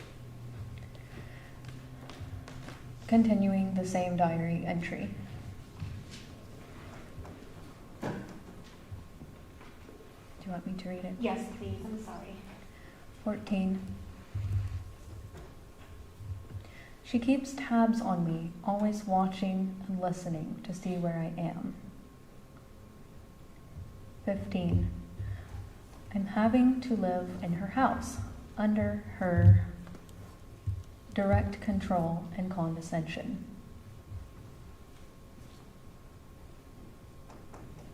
16.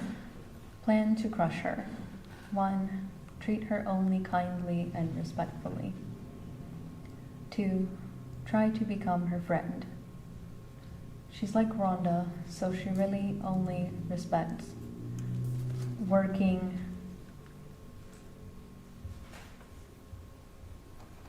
I'm sorry, my handwriting is terrible. Working buddies? I think working buddies. 3. Be nice because I'm bigger than her. 4. Once I have her trust and friendship, slam the relationship door shut in her face. She likes gifts, food, animals, gardening. Money, money, money. Her kids, grandkids, working, cooking, favors, and hospitality.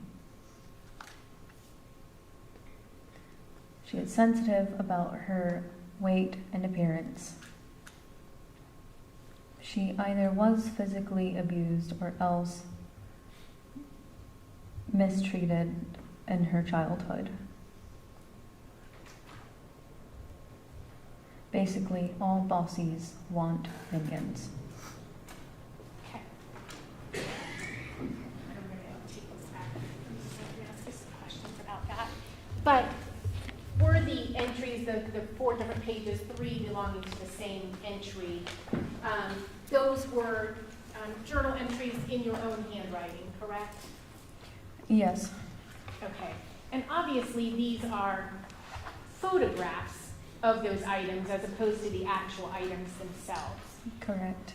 And it appears that there was a blue gloved hand holding those items. Did you ever take a picture of those with a blue gloved hand? I did not. Okay. And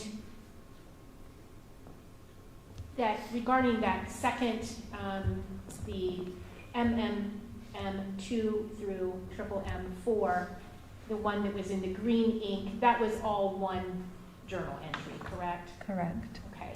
And again, was that written while you were living at the residence next to Rita Newcomb's home with Jake, George, and Angela? It was. Okay. And were you in fact referring to them, or more specifically, Angela and her relationships with them? Yes, I was. Okay. And can you tell us, you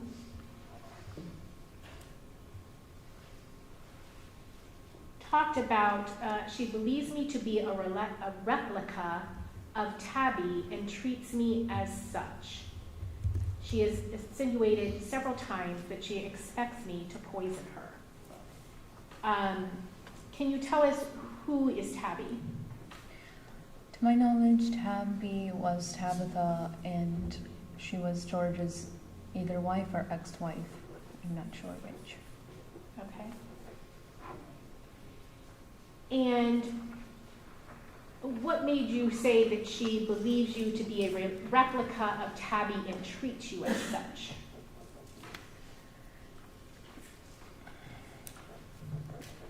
Angela, George, Angela, Jake, and I seem to remember George would talk about Tabitha in terms of her having been abusive,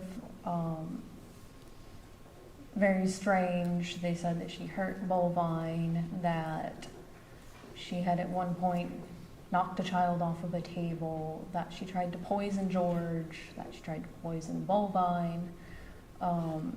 They made very crazy claims about her, and the longer I stayed in that house, I noticed they were making the same claims about me. They meaning Angela, and then others picked up the tale. Okay.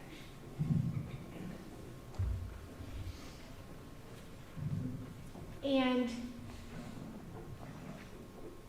just so we're clear, did you ever poison the children or anybody in that Wagner residence? I certainly never did. She accused me of food poisoning specifically. I said poison, but I meant food poisoning, Sure. which at the time I had a food handler's license, which I do still, and I have never, to my knowledge, food poisoned anyone. Okay. And did you ever touch Sophia inappropriately? I did not.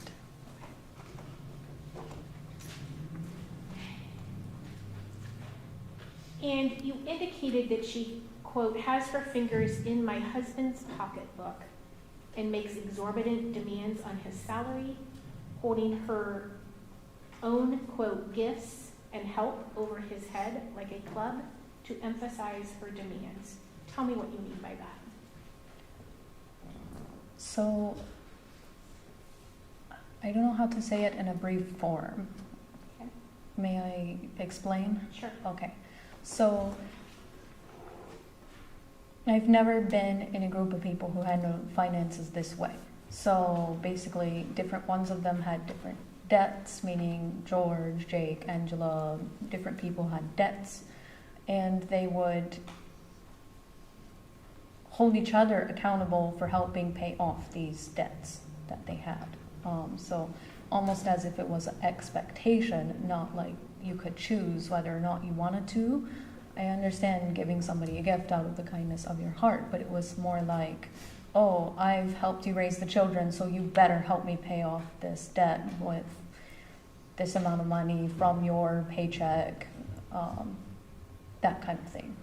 So what I meant by her holding it over like a club was basically saying, I've helped raise your children, you better help me pay for XYZ, get me this, get me that. Okay. And I believe you testified earlier, but would those kinds of discussions sometimes be the topic of conversation when they would have their family meetings? Sometimes, yes. Okay.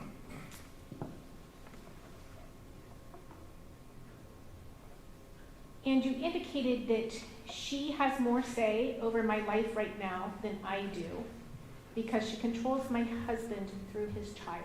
What do you mean by that?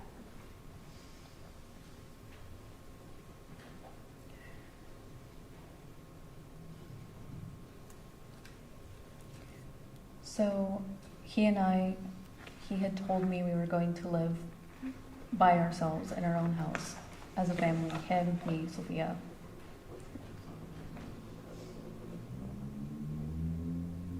But she would say that Sophie needed this, or Sophie needed that, that she needed to be with her, that Sophie wasn't comfortable, that Sophie didn't like me. Like, she would make these statements about what Sophie was feeling, and she would say that because of her alleged understanding of Sophia's character and needs, etc., that we couldn't do this or we couldn't do that.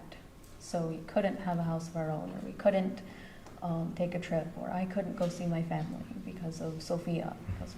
So that's what I mean. Okay.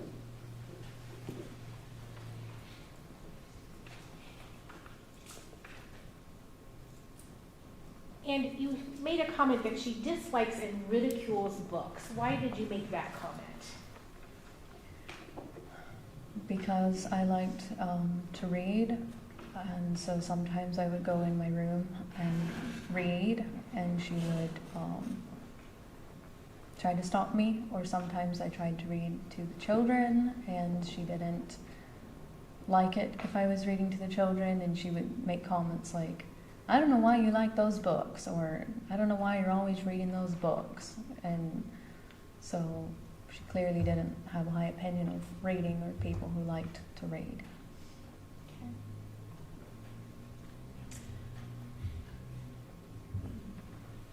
You indicated that your husband would listen to her far better than to you because she's raised his daughter thus far. Why did you say that?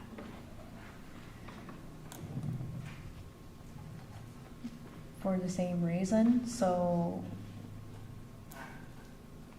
even though Sophia was nervous around her, she would say that she knew what was best for Sophia, and then would essentially use Sophia to make Jake do whatever she wanted. Okay. And did you find, I guess I would ask you about during your time in Alaska, for instance, when it would be just you and Jake and Sophia, did you feel like you had a good or a bond with Sophia during that time period? I did feel that way. She seemed to enjoy playing with me in the gym, walking in the snow, just conversations. She seemed to enjoy my company in Alaska when it was just her and Jake and I. Okay. And did you expect to ultimately, obviously not instantly, but ultimately fulfill the role of being a mother to her, or a mother figure to her? At the time, I hoped that that would be something that would be beneficial for Sophia, and so I did have that hope.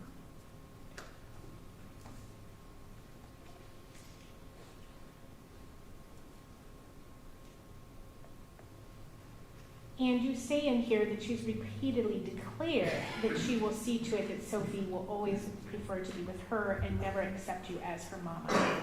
Are those things she actually said to you? Yes. Then, of course, you indicate that you could harm her by telling the authorities that she was actually involved in these the murders that you knew they were being investigated for, correct? Yes. Okay. But then you comment that as much as you would like to, or as much as you dislike her, that would not be a true statement. Correct? May I say more? Yes, please. Okay.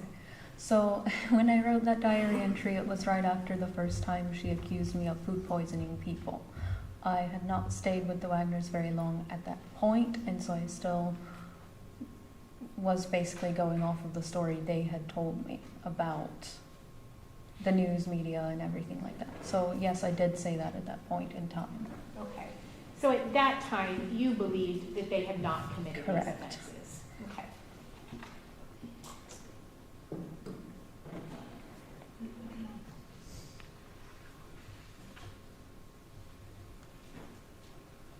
You indicated that she keeps tabs on you, always watching and listening to see where I am.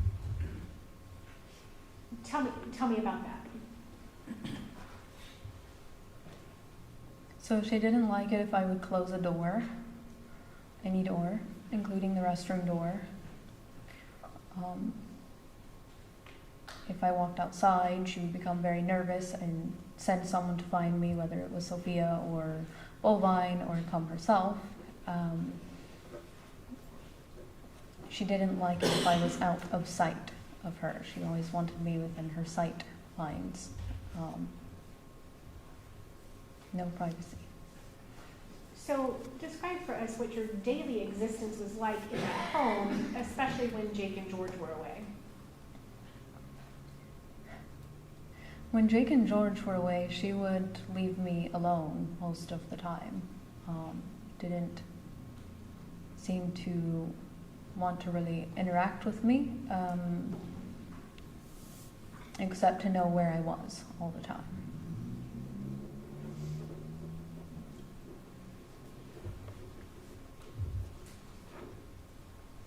Were there things that you did to try to carve out privacy for yourself or to get out of the household for periods of time?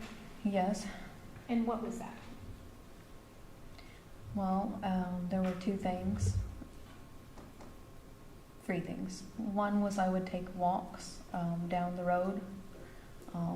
The Wagners did not want me to do this, but I was kind of pushing the boundaries.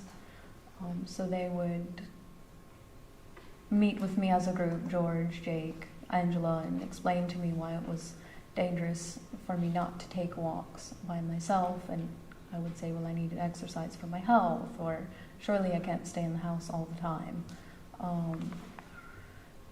And so I would take walks down the road, sometimes to the cemetery because they were afraid of the cemetery, and sometimes to the library as a way of getting a little bit of privacy. Okay. And when you said that Jake and George and Angela talked to you about that it's dangerous for you to take walks, what was the reason, or did they state a reason why that was? There were multiple reasons given. One was a fear of the news media trying to contact me. One was, I think they were concerned about BCI following me or contacting me. Those are the two I remember. Okay. And you indicated you would either go to the cemetery, or sometimes you would go to the cemetery or the library as well during these walks, correct? Yes. Okay. And can you tell us, was there an attempt to kind of monitor you while you were walking to the library or other things? Yes, as soon as they knew I was leaving, Jake would call me and stay on the phone the whole time I was walking. Okay. And would this be like while he was driving the truck? He would Yes. call you and stay on the phone with you? Yes. Okay.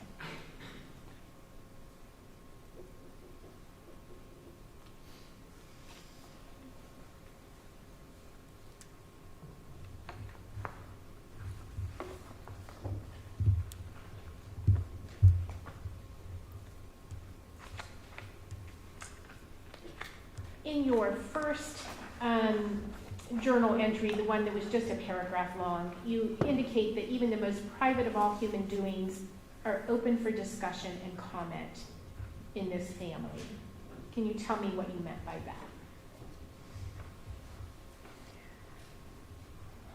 Well, sometimes I was asked whether or not Jake and I had had sex, or if we were, yeah, were talking about Jake and I's sex life and their own sometimes. Okay. And tell me about that. What kinds of things were discussed? By whom? I'm sorry, who? Yeah. Maybe we need to Okay. have some foundation for this question. Who else did talk about their sex lives? I remember Billy and George talking about going to see whores. Is that the words that they used? I don't remember if they used the word whore, but that's how it's in my mind anyway, like prostitutes. Okay. And when you say they talked about going to see them, as in intending to go see them or having done that, or what? I seem to remember it being past tense. Okay.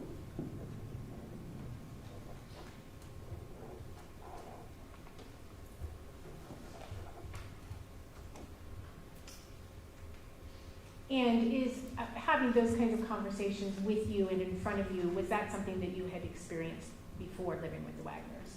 I had not experienced that before.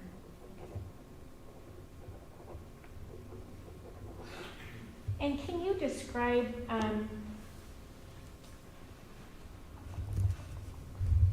to us, you talk about, well, here you say there's constantly yelling and hitting. Talk to me about that. Who is yelling? Who is hitting? So the yelling would be George, Angela, and Billy.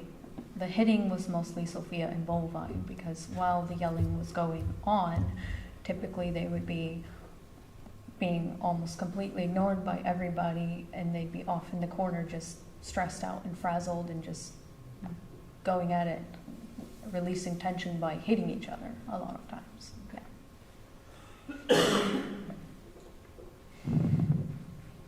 And when you say constantly, was that a common or a recurring thing where they would be yelling? I feel like anytime people were all in the same place together, there would be yelling.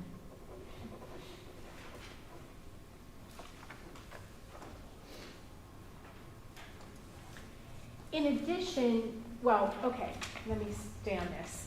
So you indicated that Jake and George and Angela confronted you about these items that we just reviewed in State's Exhibit MN through 444. Is that correct? Were these the items that they had confronted you about? Yes. Okay. And can you tell us what you were, well, first of all, did you give them permission to or show them these things yourself? I didn't give them permission, and I did not show them. Okay. And can you tell us what they asked you to do with these items once they confronted you with them? Well, first they asked me, what was the purpose of it, and I said I was just angry writing because of the stress, and that it was my way of relieving stress.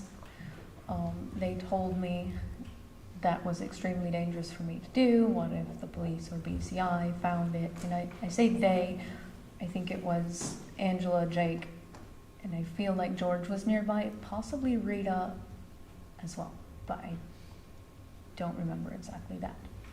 Okay. They said it was dangerous for me to write because the media or the police or somebody might get a hold of what I had wrote. And so they asked if I would burn the journal and flush it down the toilet. And saw to it that I did. And when you say they saw to it that you did, where did you actually burn the journal? So Jake had a lighter, and I think we burnt it in a sink or outside, I can't remember which. And then we took it and flushed the ashes down the toilet.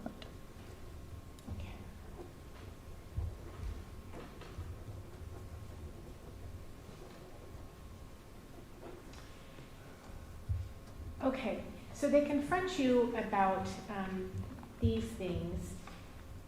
Did you also come to learn that they had other items of yours, other personal items of yours?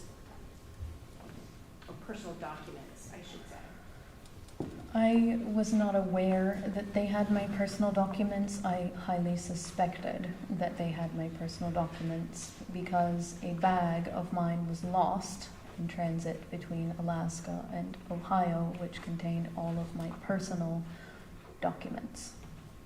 Okay. And just going to show you a series of documents. I'm not going to put these up on the screen because they do have some personal identifying information. But showing you what's been marked as State's Exhibit M7. Can you tell me if you recognize that? Yes, I recognize this. And what is that? It's an application for a social security card.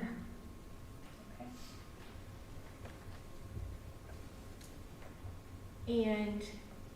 And was that as a result of your name change, as a result of marrying Jake? It was both as a result of the name change and as a result of having lost the actual card through loss of that bag. Okay. And then State's Exhibit M8.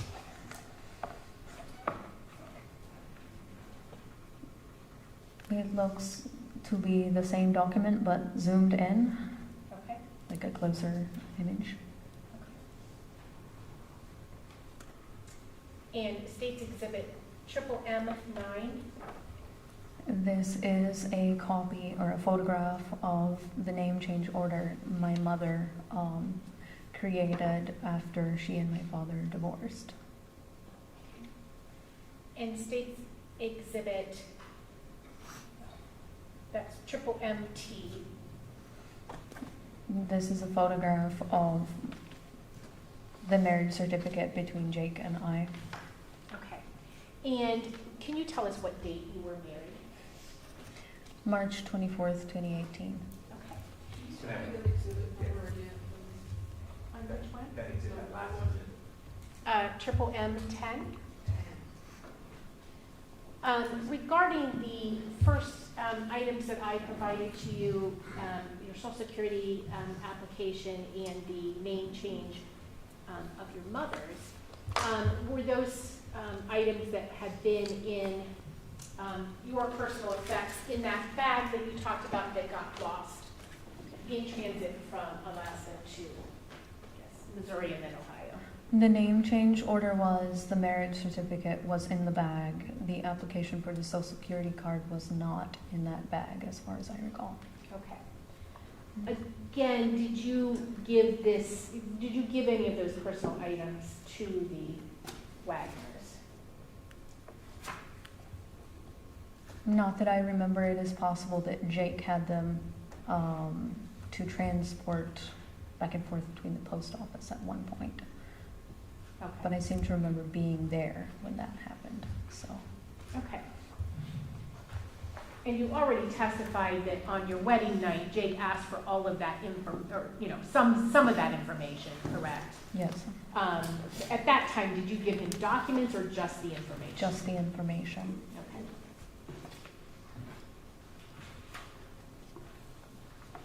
Before I move on, I want to follow up on one thing, the double X 11A.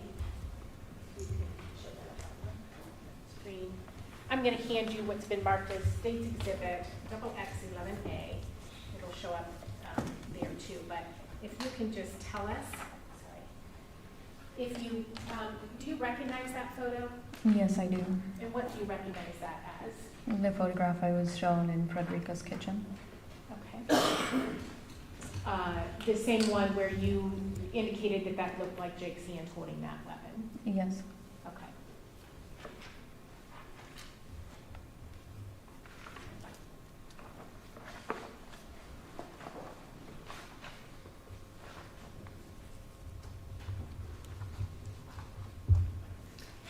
You've been referring to an individual by the name of Rita Newcomb. Do you know who she is in relation to the Wagners? I was told she was Angela's mother. Okay. And are you aware of who else lived at that residence? Chris and Randa? Okay. and Granny B. Okay. And how much interaction did you have with them on a daily basis during that, those 3 months that you were there? I feel like I went to their house about once a day, either to talk to Angela or see the children, because sometimes Granny B would watch the children. Sometimes we ate dinner together. Sometimes they came to our house. Okay.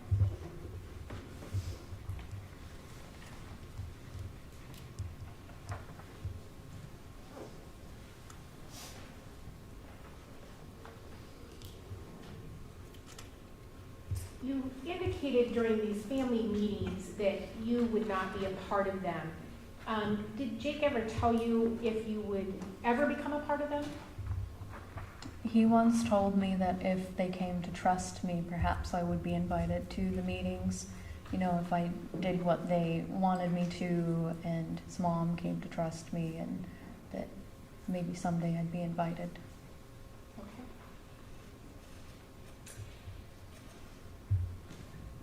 And you indicated that you did tell, you did voice your desire to,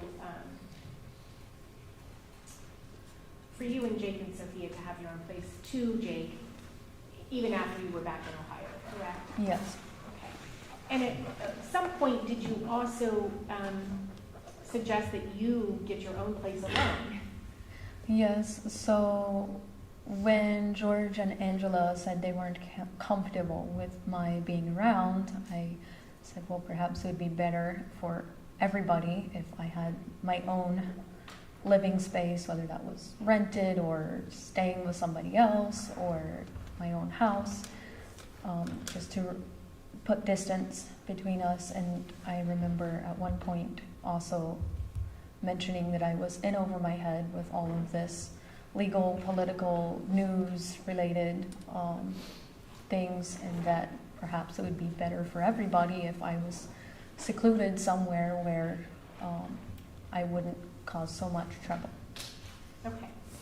And do you recall if that also became the topic of one of the family meetings? If that was discussed, of you living someplace else?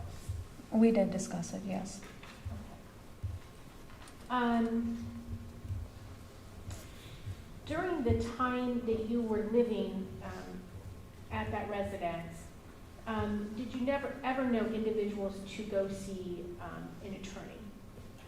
I was aware of people going to see an attorney. Okay.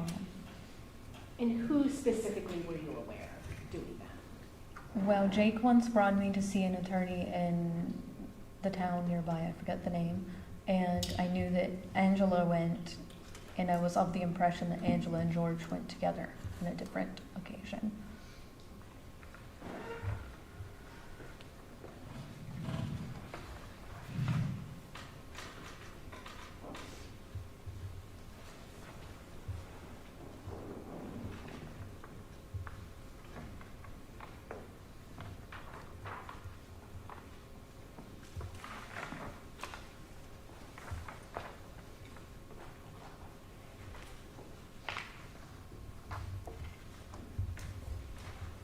Can you tell us, while you and Jake, while you were still living there, and during the, when he was driving and such, would you have conversations with him about the Bible, and would you read passages to him and such during that time? Yes, so Jake had asked me to read the Bible to him while he was over the road. He said it was because he wanted to get to know God better.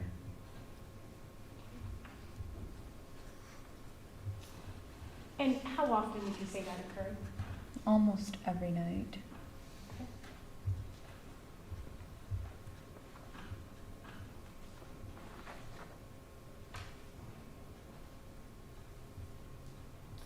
You indicated that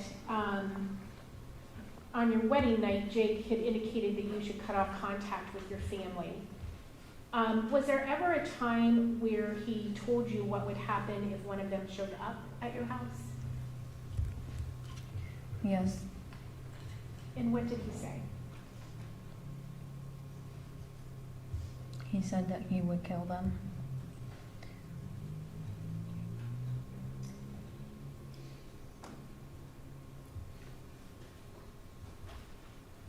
You indicated earlier, well, I guess I should ask you how you would describe the way that they functioned. I guess you talked to us about the family meetings, you talked about the sharing of finances. From your observations, how did they function, I guess? Well, the basis for knowledge, Okay. as who she had interacted with, gave her knowledge before we get into what it was. So I'm going to sustain the objection. How long did you live with the Wagners? About 3 months. Okay. And were you able to observe the way they interacted with each other and the way they functioned as a Yeah. family? Yes. Okay, and can you describe that to us? So Jake explained to me that, and I observed this also, that they decided periodically who would make decisions. And that at this specific time, it was Angela making the decisions, but he said in the past he had, and that at one point George had, and he said that, you know, if I lived with them long enough and became trusted at some point, I would be making the decisions. Okay. And can you tell us what kinds of things, did you observe them to do things together? If so, what kinds of things? Both inside the home or outside the home, I guess. So anytime people went, I say people, anytime George, Angela, Jake, the kids went somewhere, usually someone else would go along. So people didn't usually go anywhere by themselves.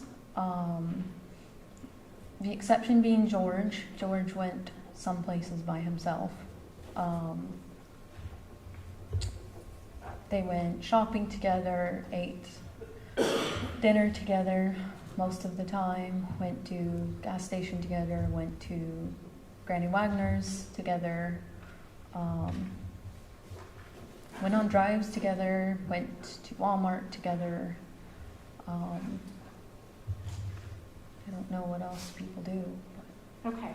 And when you said they would go to the Flying W together, what kinds of things would they do out there? So typically when we would all go to the Flying W, it would be Angela, Bovine, Sophie, me, Jake, George. We would drive to the Flying W. Sometimes George and Jake would do target practice, and sometimes we would go fishing in the pond. Usually we ate dinner at the Flying W. Sometimes we would look at the horses or the pigs, and we would go out in the land riding around in four-wheelers, especially down to this certain valley. We went to this certain valley kind of a lot, if I remember. Okay. And you indicated that sometimes George would do stuff by himself. Do you remember him doing things late at night? I do. I remember hearing his truck coming kind of at all times of the night, and I would hear him come in. And I say hear him come in because I would hear his voice, or he'd go to his bedroom. Sometimes I would see him coming in and out at night. Okay. And what time of night are you talking about? Like between, I want to say 11 p.m. and maybe 2, 3, 4 a.m. Okay. Just depend on the night. Okay.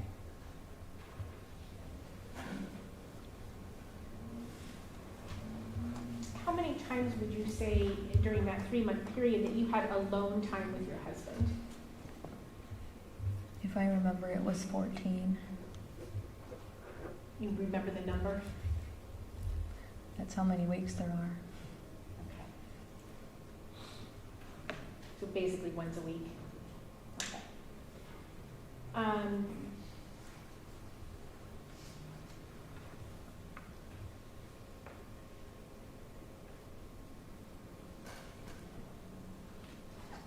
Do you know what the children, Sophia and Bullseye, called Angela? Should I answer?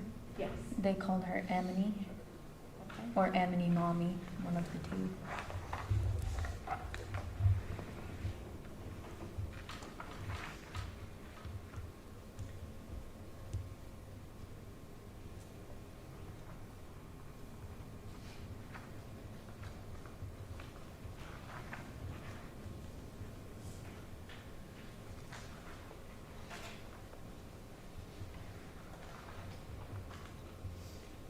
You indicated that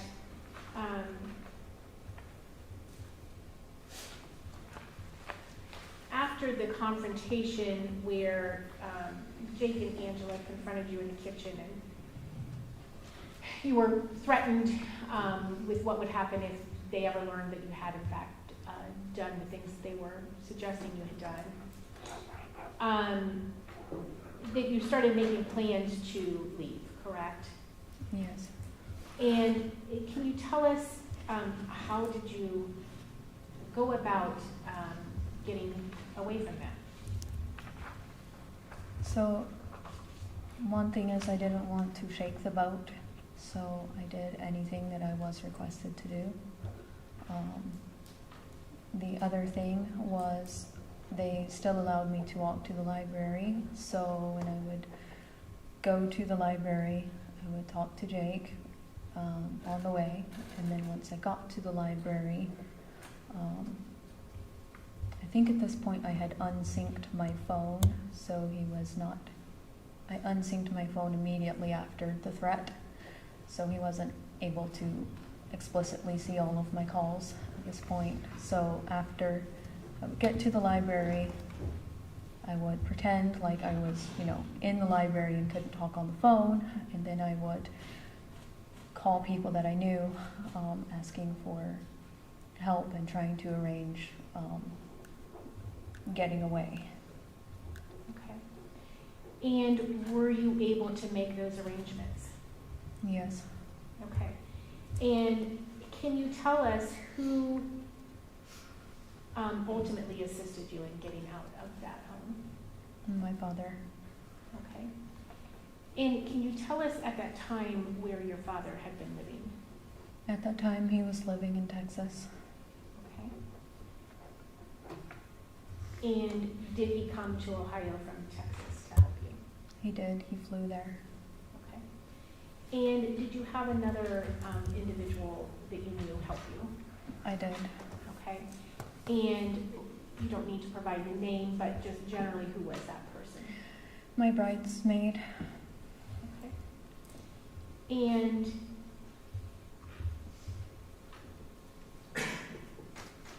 can you tell us how you indicated that at one point you were talking and upon knowing that George and Angela weren't comfortable with you being in the home, you had suggested maybe it'd be good if I just get out. Did you continue to try to have those kinds of conversations so that they would be okay with you leaving, so to speak? Yes, I did. Okay.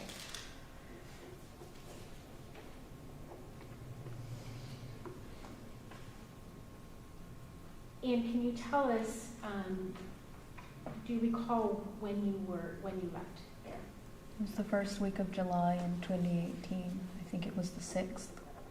Okay. You had gotten married in March, very end of March 2018. Gotten to Ohio maybe early part of April of 18? Yes. Okay. So basically 3 months back home. Okay. And can you tell us what happened on the day that you left? So the agreement I'd made with the Wagners was that I was going to stay with my friend to avoid news media, BCI, questioning, everything like that. And then at the same time, I was going to go to college. So Angela and Rita drove me to the Walmart in, I think, Jackson. Is that a town? Sounds familiar. Jackson. They dropped me off in the parking lot. I walked into the Walmart, changed my clothes halfway through the Walmart at a changing station so that I wouldn't look the same, and left out the back through the tire section because I was afraid they were following me. I was concerned, and got into a rented car, took the SIM card out of my phone because I was concerned I was being tracked. My father was there in the car, and we drove down a bunch of side roads and hid the car for a period of time. And then when we knew we weren't being followed, we drove to a restaurant where I switched vehicles. My friend picked me up and took me the rest of the way to Virginia.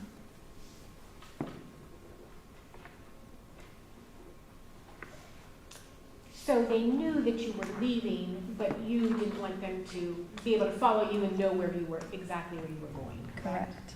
Okay. And you indicated you went to Virginia that day, correct? Yes. Okay. And can you tell us, have you taken efforts to continue to try to conceal your whereabouts? I have.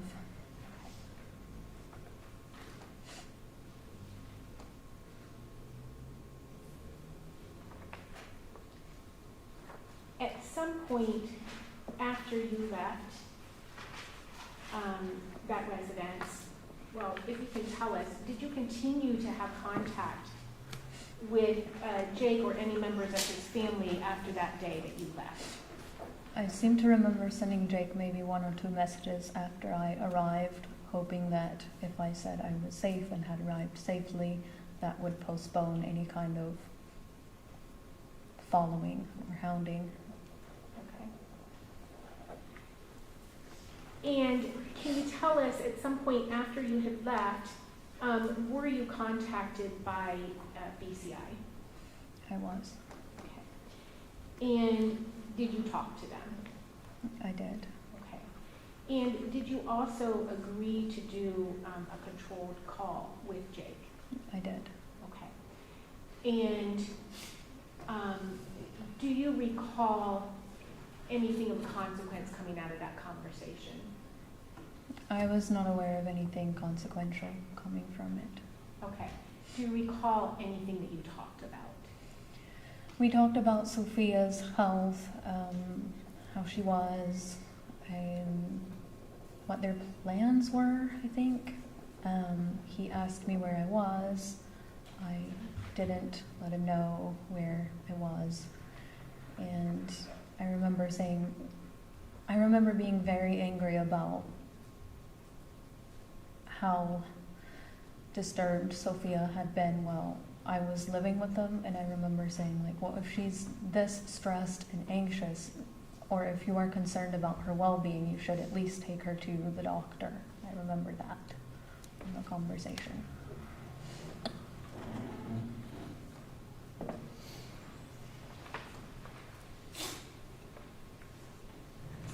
And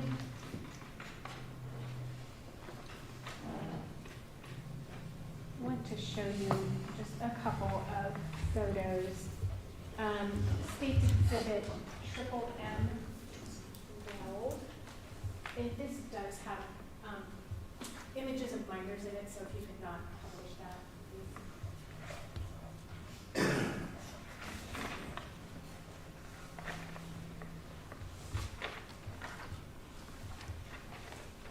And can you tell us if you recognize the people in that photo? I do. And who do you recognize those as? Jake, Sophia, Volvine, and myself. Okay.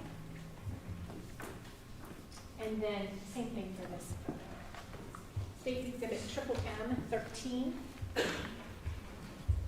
Again, if you could tell us if you recognize the people in that photograph. Jake, George, Angela, Billy, Sophia, and Volvine. Okay. And where were those photos taken? Looks like a tree on Granny Wagner's property. Okay. And that would have been sometime during the 3 months that you were living with them, correct? Yes. Okay. And Ms. Armour, can you tell us if you ultimately got divorced from Jake Wagner? I did. Okay. And was that something that you initiated? It was.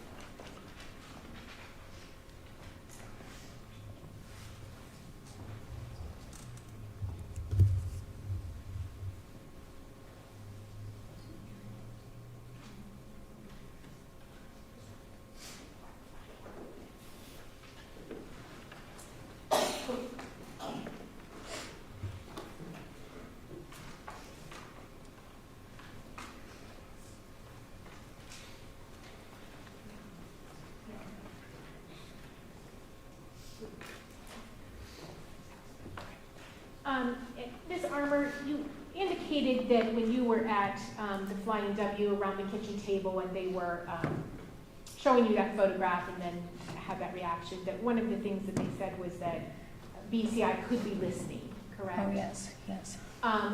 Was that the only time that they talked about the fear of possibly being listened to? No, they seemed, multiple comments were made at home. When I say at home, I mean in the house next to Rita Newcomb's, about BCI listening, or even outside, they would make comments about BCI listening, and that we needed to be careful what we were saying because BCI might be listening. Okay. All right. Any further questions for this witness at this time, Your Honor? Does the defense wish to cross-examine now or after the lunch break? I think it's time for lunch, Joe. So we were taking a lunch recess. The jury will assemble at the jury room. Let's make it 1:30. Run around the office with it. While you're on this break, lunch break, you're not to discuss this case among yourselves or with anyone else. You're not to permit anyone to discuss this case with you or in your presence. You're not to form or express an opinion concerning the case. You are not to do any research at all concerning the case, either as to the facts or as to the law. You're not to read, view, or listen to any reports or accounts of the case. You're to have no contact with any participants in the case, including parties, counsel, or witnesses. At 1:30, you're to assemble at the jury room. You'll be brought up by court personnel there. Anything further from counsel for either side before we adjourn for our lunch break? No. All right, so we are adjourned until 1:30.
counsel for each side ready for the jury?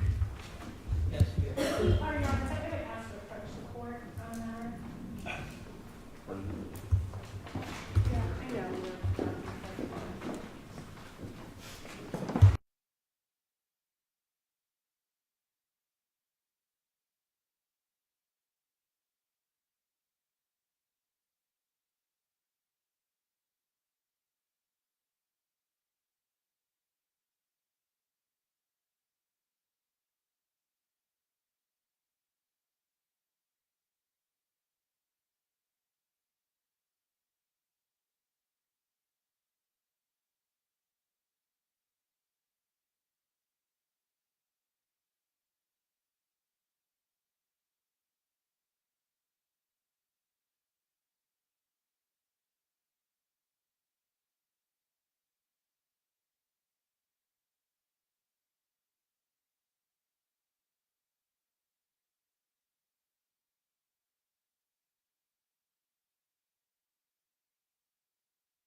Just so counsel is aware, both sides is aware that anything that's in the exhibit in this case is maybe This published on the is screen. open to, any exhibit, to the extent, I mean, if it's not put up there, it's still subject to photographing and videoing, even if it's not on the screen up there, but if, you know, we don't have to pass it around, and we're doing a trial here, but the point of it is, for sure, if it goes up on the screen, it's subject to being photographed and videoed.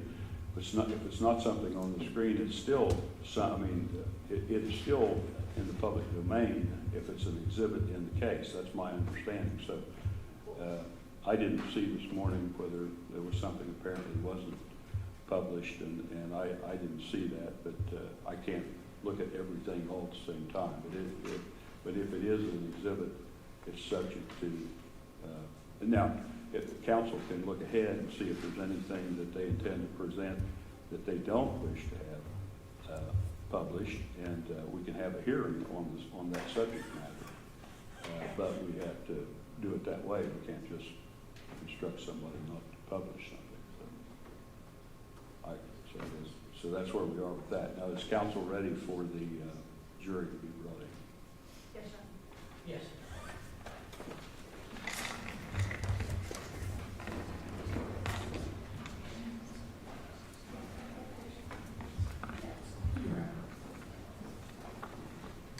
Thanks.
You may be seated.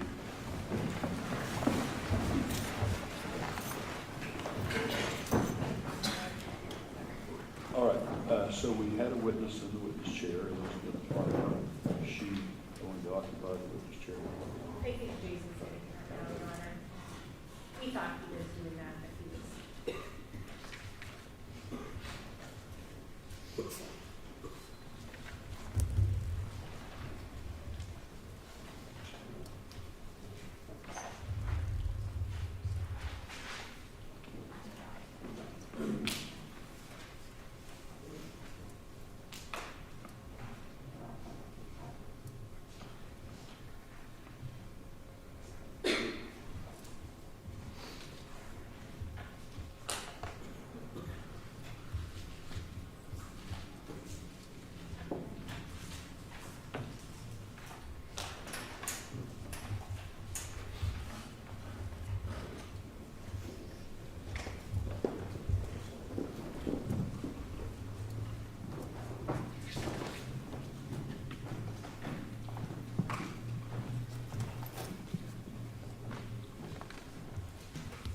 You may have a seat there. You're still under oath.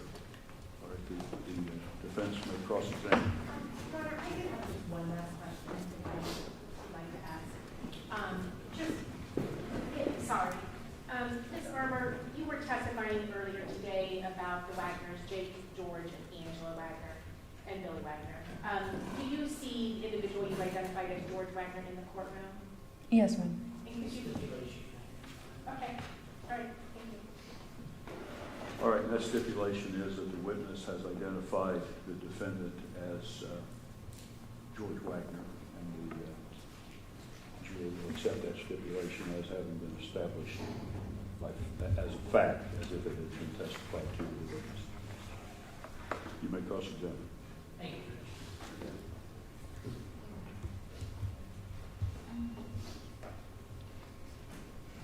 Good afternoon, how are you? Good afternoon. You are Miss Armour, correct? Yes, sir. Okay, my name's John Parker. I'm one of the attorneys for George. Thank you for being here today. I know you're probably pretty nervous, are you not? Yes. Okay, that's fine. I understand why you're nervous. I do have some follow-up questions to ask you. And so if I say anything you do not understand, please say so. I will try to rephrase the question or make it so you can understand. If you need a moment to think about a question, please take whatever time you need. And if you need a break at any point, please say so. We'll be happy to accommodate you. Do you understand all of that? Yes. Okay, good. Now, Ms. Armour, your first name is Elizabeth, correct? Yes. All right. And did you go by Beth when you were dating Jake and then married to him? Yes, my father named me after my aunt, whose name is Beth Ann, and so I have at times gone by a nickname, Beth Ann. Beth Ann, okay. So if anybody in the Wagner family referred to you as Beth or Beth Ann, that's the name that you went by? Yes. Okay.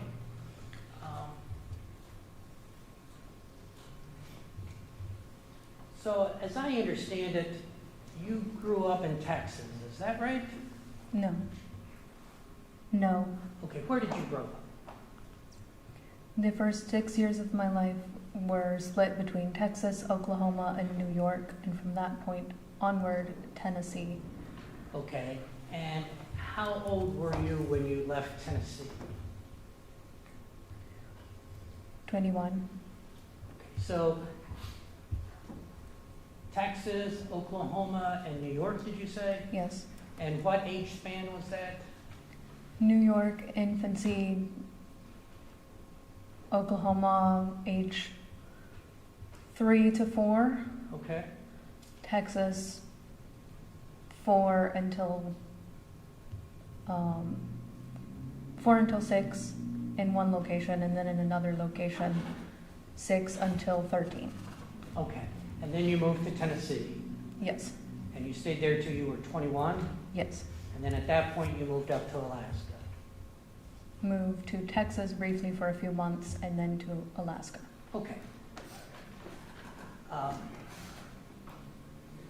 Do you know why your family moved so often when you were young?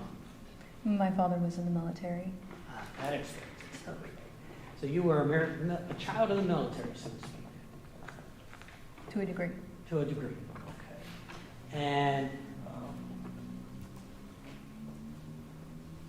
are you employed right now? Yes. What type of work do you do? Service work. Okay. I also understand that you like to make videos and post them on the internet. Is that accurate? I have posted videos. I would not say that I particularly like it per se. Okay, you've done it several times, right? I have. All right. And what topics do you discuss in these interviews? Or these videos, I'm sorry. Typically Christianity. All right. Have you talked about your experience with the Wagner family? Once or twice, I believe so. Okay. And please correct me if I say anything wrong, but you seem to be a very religious woman. Is that fair to say? That's a fair statement. All right. And you've had this religious, I don't care about your personal beliefs, but you've been a very religious person most of your life. Is that fair to say? I would say from the age 22 until now. 22 until now. Okay. What about your childhood? I believe you said you were raised at least for a period of time in the Amish or Mennonite community. Is that right? Yes. Okay. Where was that? Which state were you? So from the age of 6 until 13, my family were in very close relationship with a Amish Mennonite family. And then after that point, we moved to Tennessee, where my family lived in a Old Order Mennonite community. Okay. And explain to someone like me who unfortunately doesn't know a lot about the Mennonite community, what is that experience like? I'm not sure what you mean. Well, could you describe your daily activities in the Mennonite community? Gardening, baking, making clothing, animal husbandry, All right, agricultural. Okay. Is it kind of a rural upbringing? Yes. All right. Kind of a tight-knit community, is that fair to say? I would say the actual Amish Mennonite community is tight-knit. Okay. Is that what you experienced? Yes. And so your your educational background was kind of limited in that situation. Is that fair to say? Yes. And can you just describe what your educational background was at that point in time? And the point that I was in Tennessee, Yes. I was home educated. And who did the homeschooling? My mother. Okay. But you wanted further education, correct? Yes. All right. And that eventually led you to Alaska. Is that right? Yes. All right. And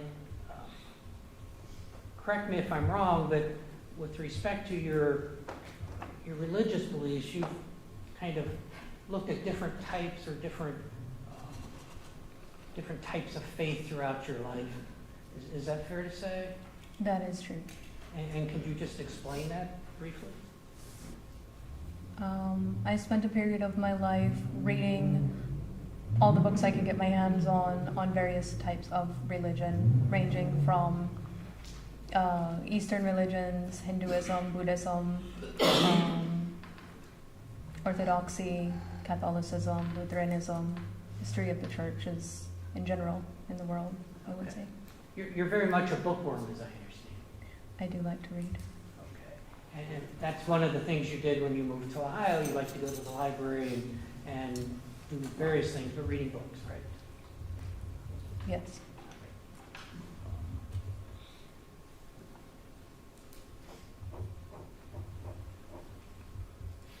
Have you participated in any of those religions that you just discussed? I have not. Okay. Now, as I understand it, you met Jake in Alaska I believe it was in 2017. Do I have that right? Yes, All right. And you had already lived in Alaska for about 1 year. Is that correct? I don't believe that's correct. Okay. How long had you lived in Alaska before you met Jake, approximately? From November of 2016 until June of 2017, I believe it was, until I met him. So a period of months. A period of months. Okay. And you met him at a church in the Kenai Peninsula, correct? Yes. All right. And did you go to that church alone or with your friends, or how was it you picked that particular church? I went to that church with my friends. Okay, did they know about it and say, hey, why don't you come along with us, or how did that work? Because I was renting a room with them, it was convenient for me to attend church with them. Sure. And is that church, it sounds like it's something you enjoyed. It wasn't unenjoyable. All right. I mean, you participated in various activities. I enjoyed the choir. You enjoyed the choir, right? And it sounds like you helped out in the nursery, is that right? I enjoyed working with children, yes. Sure, sure. And so it was there that you and Jake happened to meet each other. Yes, And Jake was a frequent attendee of the church, is that fair to say? at that time. Yeah, at that time.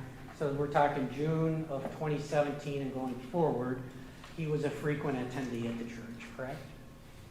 Yes, All right, and I believe you said he arrived with his mother and perhaps Sophie? it was more than just his mother and Sophie. Okay, but I think you said the first time you saw him, you thought Jake and Angela, his mother, were a couple coming in, right? Yes, I did. Okay. And so you would see Jake at the church much more often than you would see George at the church. Is that fair to say? Yes, George wasn't really there but once, maybe, I think you said? I believe I said once or twice. Once or twice. And that would be from June of 17 until you left the following year after the marriage, correct? Yes, All right. And so the church would have different activities that you and Jake would participate in, right? yes, And that's the way you got to know each other initially. partially. Partially. Was there another way? Dating. Dating, right. You met there, and then he would ask you out on dates, and I think you described you would have meals together, you would take walks together, you would have dates, get to know each other a little bit. Is that right? That's correct. Okay. And so at what point did you think the relationship was turning pretty serious? Given that you met in June of 2017 as a reference. I believe there's a little bit of a cultural difference here between myself and other people. So in the culture I grew up in, which is Amish Mennonite, people often meet through church and often will become engaged within a period of 4 to 6 months. So at about the 6-month period, I was almost expecting an engagement, and so from that point onward, I considered it pretty serious. Okay, fair enough.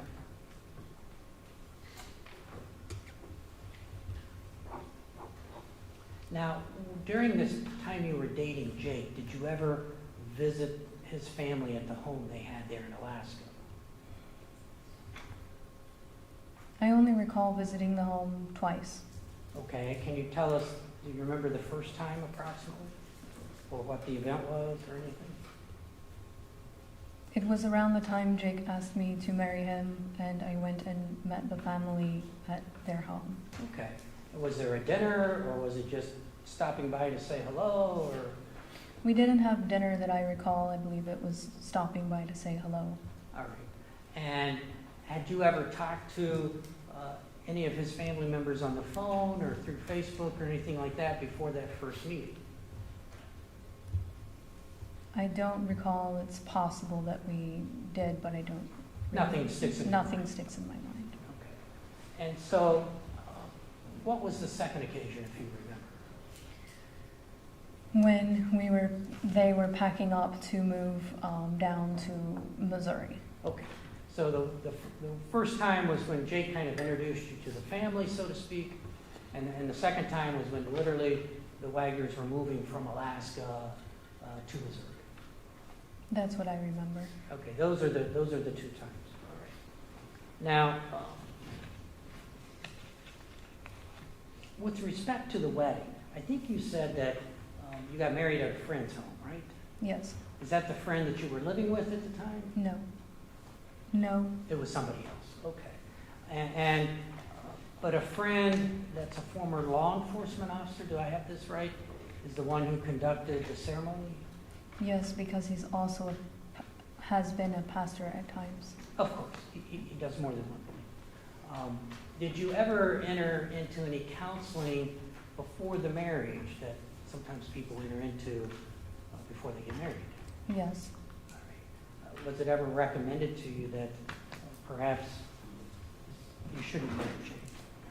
No. That was never recommended to you by anybody? Not that I remember. Fair enough. Now, it seems, please correct me if I say anything wrong here, but have you suffered a brain injury at some point?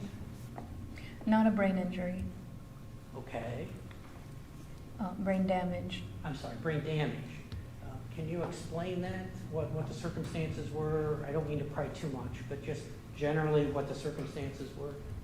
So, according to my neurosurgeon, neuro doctor, I suffered sudden, unprecedented cellular death in my right prefrontal cortex. Your right prefrontal cortex. Yes. So that's the right front part of your brain? Yes. All right. And do you know when that took place? January of 2020. January of 2020? Yes. And I assume that was quite a traumatic event. I think trauma is the wrong word for that. Okay, what is the correct word? So a brain injury would have trauma. Brain damage does not have trauma. Okay. Did it affect your ability to remember things? Only names a little bit, but that's come back. Okay. You're recovering from it? Yes. Okay. Are you on any medication or therapy or anything like that? No, there was no medication or therapy needed. Okay. Were you hospitalized for this brain damage? I was not, because it was at the very beginning of COVID-19. The hospital considered it to be safer for me to recover at home.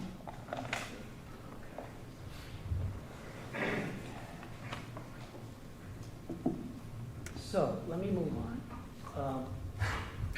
You move to Alaska and you meet Jake, and he proposes to you, and you accept, correct? Correct. And you get married at a friend's house. And you don't have a honeymoon, but you do. Is there a reception or like a celebration at a restaurant or anything like that? No. So what do you do immediately after the wedding? Jake and I went to the hotel. Okay, so you had a room in Alaska? We rented a room in a hotel. Okay. Was that for 1 day, 2 days, 3 days? One night. 1 night. And then how quickly after that did you, did the Wagners leave for Missouri? It was my understanding that they left the following morning.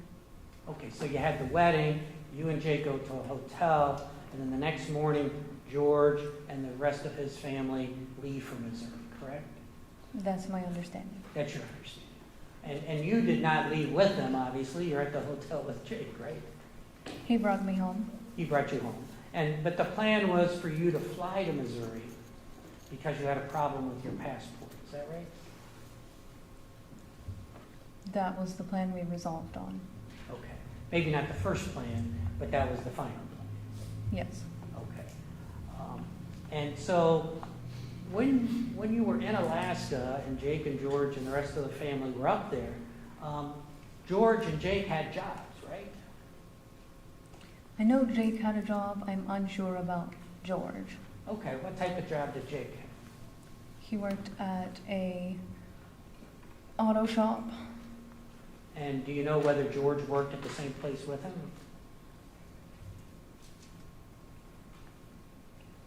I believe he mentioned something like that. Okay. And was it your understanding that when the Wagners were living in Alaska, that Jake and George were the primary breadwinners, so to speak? It was my understanding that Jake was. I'm not sure about George. All right. Did you know whether Angela had a job in Alaska? I don't know. You weren't really around George in Alaska very much, were you? No. You didn't really know him at all in Alaska, is that fair to say? Other than at church. That once or twice you saw him at church? Yeah. And did you have long conversations with him at the church? No. So you met him at the church once or twice. You were introduced to him after Jake had proposed to you, and then you helped pack. That's kind of the extent of your contact with George when you were in Alaska. Is that fair? Fair enough. Okay. And do you know why the Wagners were moving from Alaska to Missouri? I was told that it was for farming purposes, to purchase a farm and farm in Missouri. Okay. Were you aware that Jake and George had been laid off their jobs in Alaska? That does not ring a bell. That does not ring a bell. You lived in Alaska for how long? About a year. About a year or so. It's my understanding that Alaska is a very expensive place to live. Would you agree with that? I would agree. Yeah, everything seems to be more expensive there. Is that right? Yes. And if someone doesn't have a job or doesn't have a full-time job, that could make living there more difficult, correct? Yes. Were you aware that Jake and George had been pursuing a job in Missouri driving a truck for R&L? Were you aware of that or not? I was where they were pursuing the job trucking. I wasn't sure about the details of it being R&L. Okay, so moving from Alaska to Missouri, they were pursuing this truck driving opportunity. Yes. Okay. And so the Wagners leave Alaska the morning after your wedding, and they're driving to Missouri, correct? Yes. All right. But you fly down a week or so later, I think you said? Yes. And did you fly by yourself? Yes. And who put you up at the airport, if you remember? I believe it was George and Billy. Okay. And they took you back to the hotel, right? Yes. All right. And it seems like you were quite surprised that there was only one room there. Is that accurate? Yes. All right. Now, did George spend the night there that first night, or did he drive back to Ohio? I don't remember if it was that night or the night after that he drove back to Ohio. Okay, so he was there at most one night at the hotel in Missouri. Is that right? I'm not sure how many nights he returned for, but he left pretty quickly. He left quickly. Would it surprise you if he slept in his truck that night rather than the chair that you described?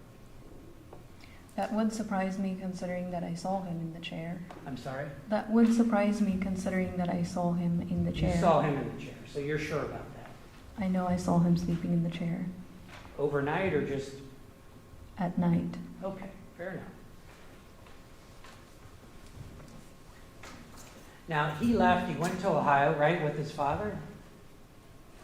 He left with his father. Regarding going to Ohio or not, I wasn't there. But that's your understanding. That was my understanding. And he was gone how long before he returned to Missouri? If you know. A period of 1 to 2 days. All right. And during that time frame, that's when you and Jake and Angela, I assume the children, were looking for a place to live. Yes. All right. And when George returned to Missouri, he made it pretty clear, didn't he, that he's going back to Ohio and he's going to take his son with him. And if anybody else wanted to come, that was fine, but he was going back to Ohio. I don't remember that conversation. Okay. Do you remember that Angela and Jake did not want to go back to Ohio?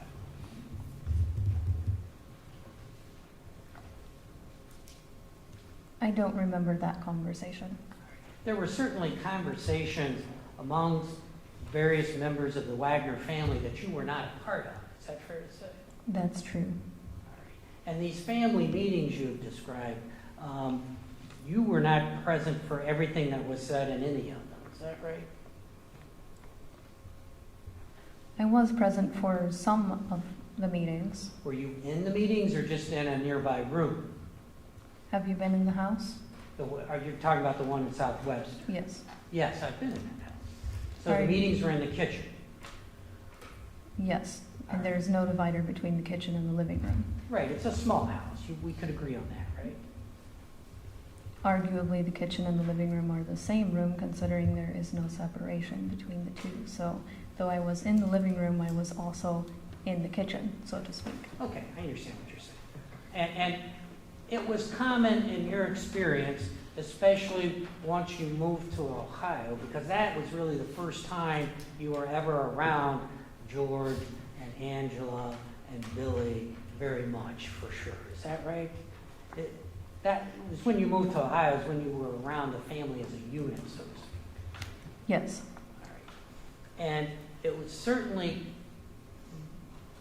your experience, and correct me if I'm wrong, but this family argued and fought like cats and dogs in very loud voices. Is that right?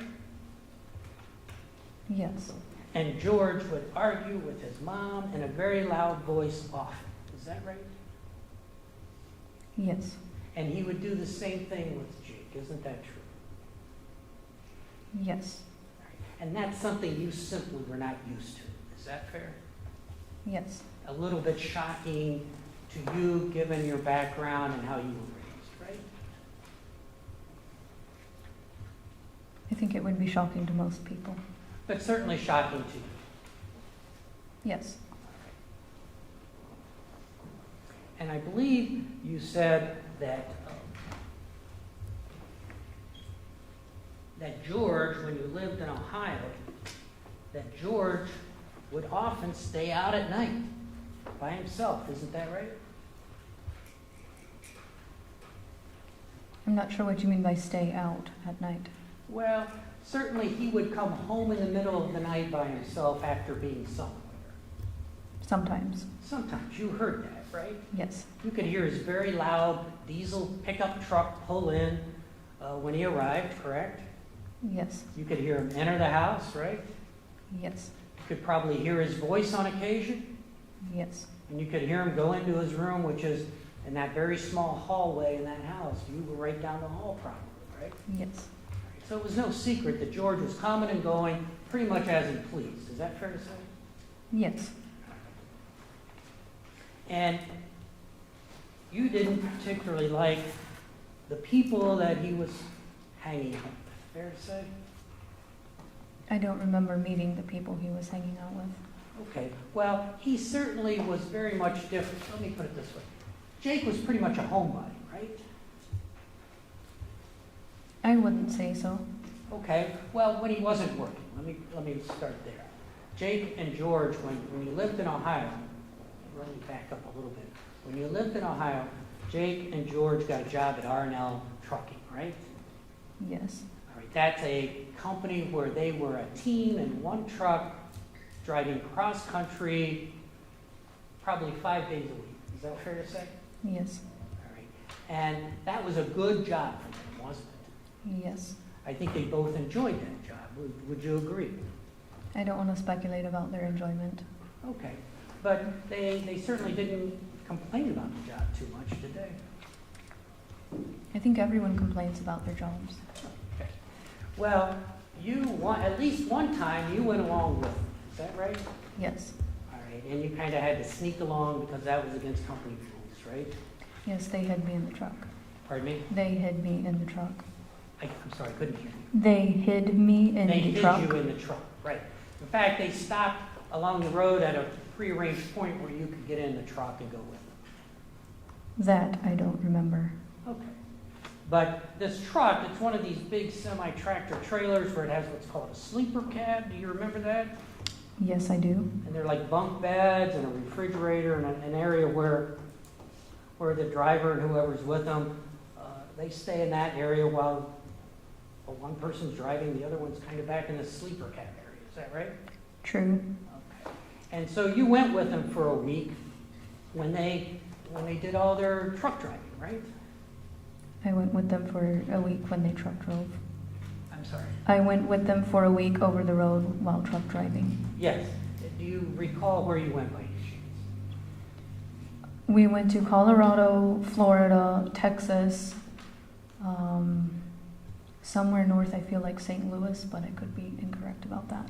Okay, but that was kind of, as you're understanding, that was kind of a typical week for them, right? They would go from Ohio to Florida to Texas to Colorado, maybe to California. They were everywhere. Is that fair to say? They drove all over the U.S. as far as I knew. Great.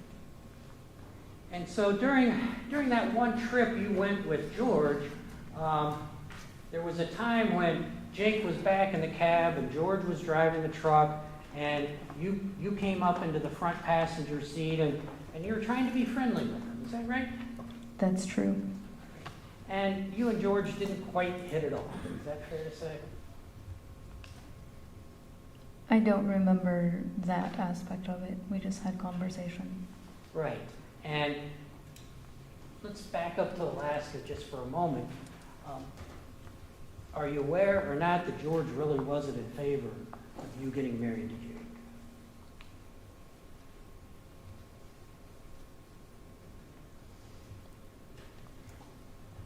That is very fuzzy. I'm not quite sure. Okay. It wouldn't surprise you if George was not in favor of you getting married to Jake at that point in time. Is that right or not? I don't remember hearing that. Okay. But this one trip you had with George and Jake when they were driving all over the country, you tried to be friendly and he just wasn't interested in forming a close friendship. Is that fair to say? I feel like he talked a fair amount and seemed conversational. Conversational. Let's talk about the conversations a little bit that you would have. Now, you talked a little bit about your background in general, your religious background in particular. It seems Jake was a pretty religious guy too. That's something you might have had in common. Is that correct? I wouldn't say so. You didn't think Jake was a very religious person? No, Why do you say that? because he didn't know anything about it. Okay, what do you mean by that? Usually when people care about something, they learn about it. So he didn't know much about, Well, he professed Christianity, but seemed to know very little about it. he professed to know something, but you had studied that religion and others, at least had an interest in it. And it's your experience that Jake really didn't know what he was talking about. Is that fair to say? When it came to religion. I would say he knew the basics. He knew the basics, kind of a superficial understanding. I'm not sure I would use the word superficial, but not a deep understanding. And these are conversations you would try to have with him, or you did have with him, in fact, because that's something you had in common, right? When he brought it up, we talked about it. All right, and I think you testified earlier that you would actually call him and read Bible passages to him, is that right? That is incorrect. Okay. What did I He miss? would call me and request for me to read Bible passages to him. I see. So he would call you and ask you to read a Bible passage to him. Would you have a discussion about what it meant? No. You would simply just read it to him? Yes. He wouldn't have any questions? No. Okay. Now, would you say Jake was a very educated person? I wouldn't say so. And what do you base that on?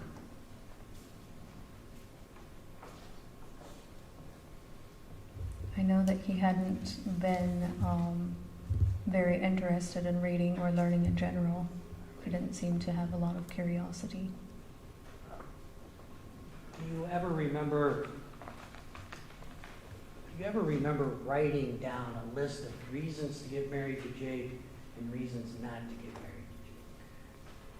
I remember making a list like that at some Okay. point. And do you remember putting on there that you thought he was illiterate? I do remember that.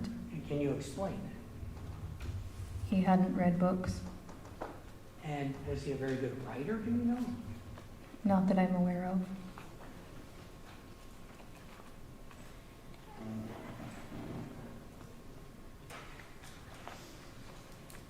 And do you remember when you were writing that list, the pros and the cons of marrying Jake, that you thought his understanding of Christianity was limited? I seem to remember always thinking that his understanding of Christianity was fairly limited.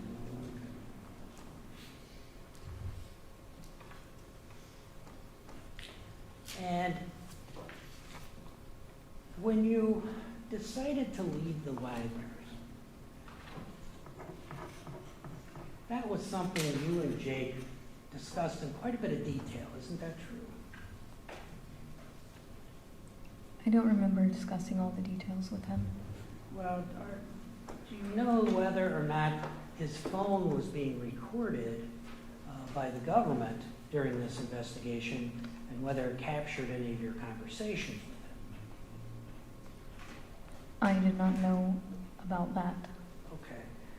Does it ring a bell that you had discussed with him that you needed to go to college and that a family member had offered you a free college education if you left Jake?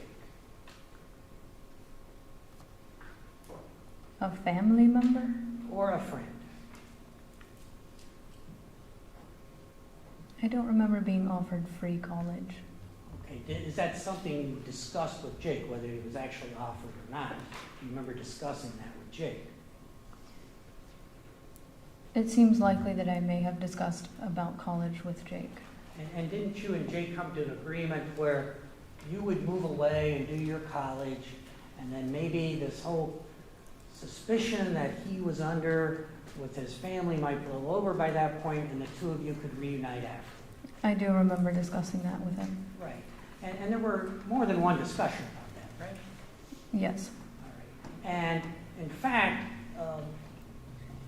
the day you left Ohio, as you described earlier, George and Jake were actually working for R&L, and they were driving somewhere across the country at that point in time, right? Yes. And so Jake and I assume his family, they knew you were leaving, correct? Yes. And in fact, Angela and Rita gave you a ride as you described earlier. Yes. And you had some, I believe your father and a friend meet you and help you go to wherever it was you were going. Yes. And that was outside of Ohio, correct? Yes. And then a few days later, or a period of time later, I think you said that was in July of 18. Does that sound right? Yes. Okay, so later that month, you were contacted by BCI, and they wanted to talk to you, right? Yes. And you agreed and cooperated and met them in Virginia and gave them a rather lengthy interview. Is that right? Yes. And are you aware that that interview was recorded? Yes. Okay. And you answered all of their questions, right? Yes. And they explained to you a lot of the evidence that they had gathered in the case up to that point in time. Isn't that true? I'm not sure if they explained a lot or not because I haven't seen a lot of the evidence myself. I was shown some evidence which they explained. They explained the evidence, not necessarily showing it to you, but they explained a lot of what they thought had happened in the case. Yes. And in fact, they asked you if you would make a call, a telephone call to Jake and have a conversation that they could record. Is that right? Yes. All right. And you did that, right? Yes. And during that interview, they asked you some questions about George, right? During the interview in Virginia? In Virginia? Yes. And I think you told them that one of the things about George was he liked to tell sexist jokes. Is that right? Yes. All right. And so what do you mean by sexist jokes? I tried to forget them as soon as possible. I understand. I'm not talking about the content. I don't remember them in exact verbatim. They were Right. sexist jokes. Beyond that, I don't recall. These were jokes that kind of offended you. Is that Yes. all right? Jokes about women, perhaps? Yes. All right. Topics that you disapproved of. You didn't approve of these types of jokes, right? They were quite crude. Very crude, right? And would Jake ever tell you those type of jokes? Not that I remember. And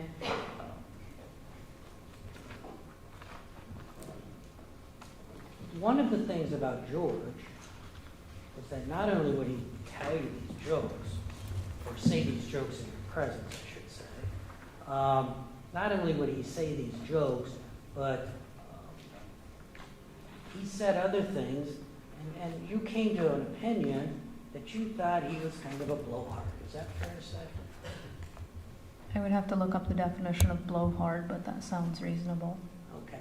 He would say things he really didn't mean. Is that fair to say? Kind of blowing off steam. I'm not sure if he meant them or not. I don't want to infer his meaning. Okay. But he was much different from Jake in that manner, correct? They both became angry and said things while angry. Saying things while angry, whether they meant them or not, right? Again, I'm not sure that it's my place to determine whether they mean them or not. I understand, but you heard them, right? And let me ask you this. George was much heavier back when you knew him than he is now, right? I can't really see since he's George, sitting can you down. stand up, please? He was a little heavier. He was a little heavier. Okay, and this was 2017, 2018, right? When you knew him back then. 2018 mostly. 2018, right, 2018 mostly because you really didn't spend much time with him until you moved to Ohio, right? Yes. Okay. But you told the investigators when they interviewed you in Virginia that he stayed out late at nights and he hung around with yucky people. Do you remember that? Did I use the word yucky? Yes. Okay. And that you used the word earlier, so I'll use it again, that he hung out with whores. I remember him discussing that. And that offended you. I think many people find whores offensive. Exactly. And you're certainly one of them,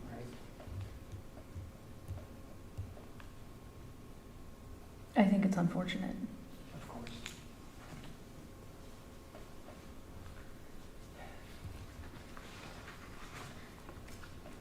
And when you talk to the officers in Virginia, they ask you, can you tell us about George? And I think you told him, he's not your kind of person. He seems like a sweet kind of guy, but not the kind of person I would feel safe with. Because of his confessed interest in whores and non-discriminate choices in that area, that would be my reason for not feeling comfortable with him. Definitely one of my reasons.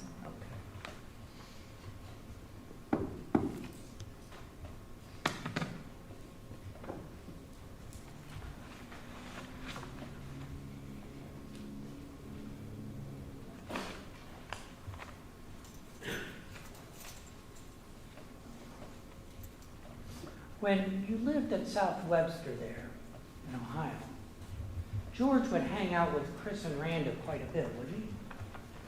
They did seem to hang out a fair amount.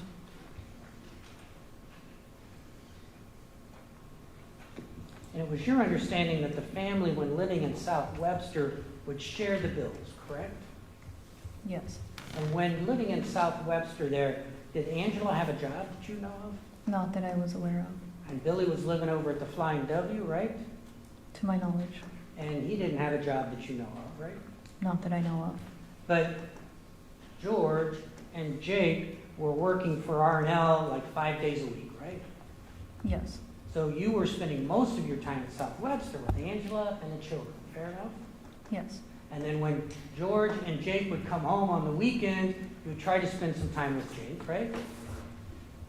Yes. And George was hanging out with Chris and Randa and maybe going out all hours of the night doing whatever George does. And also would go to all of the family gatherings. And go to the family gatherings, right, on the weekends. Now, speaking of the family gathering, you identified a couple photos earlier. I just want to follow up with a question or two. You identified a photo, State's Exhibit M, I think that is. This is a photo showing this to you, if I may, Judge. You recognize that photo, correct? Yes. All right, that's you, Jake, and the two children, correct? Yes. And that's in the summer of, well, that's after you're married, right? 2018. 2018, that's in Ohio, right? Yes. And that's out at the Flying W, am I correct? Do you remember? It looks like the Flying W. I don't remember exactly where the picture was taken. All right. And so certainly the Flying W was kind of the Wagner family homestead, right? I assume so. Okay. How many times were you there, do you remember? Almost every weekend. Almost every weekend. It's a common place for the Wagner family to gather, right? Yes. They would fish there, is that right? Yes. Perhaps hunt? I never saw them hunting there. Okay. And the children certainly had a lot of room to run around and play, right? Yes. And you seem to be pretty happy in that photo. Is that accurate? It's a photo. People smile in photos. Okay. Well, you're in that photo, right? Yes. Were you happy at that time? I don't remember if I was particularly happy in that particular photo.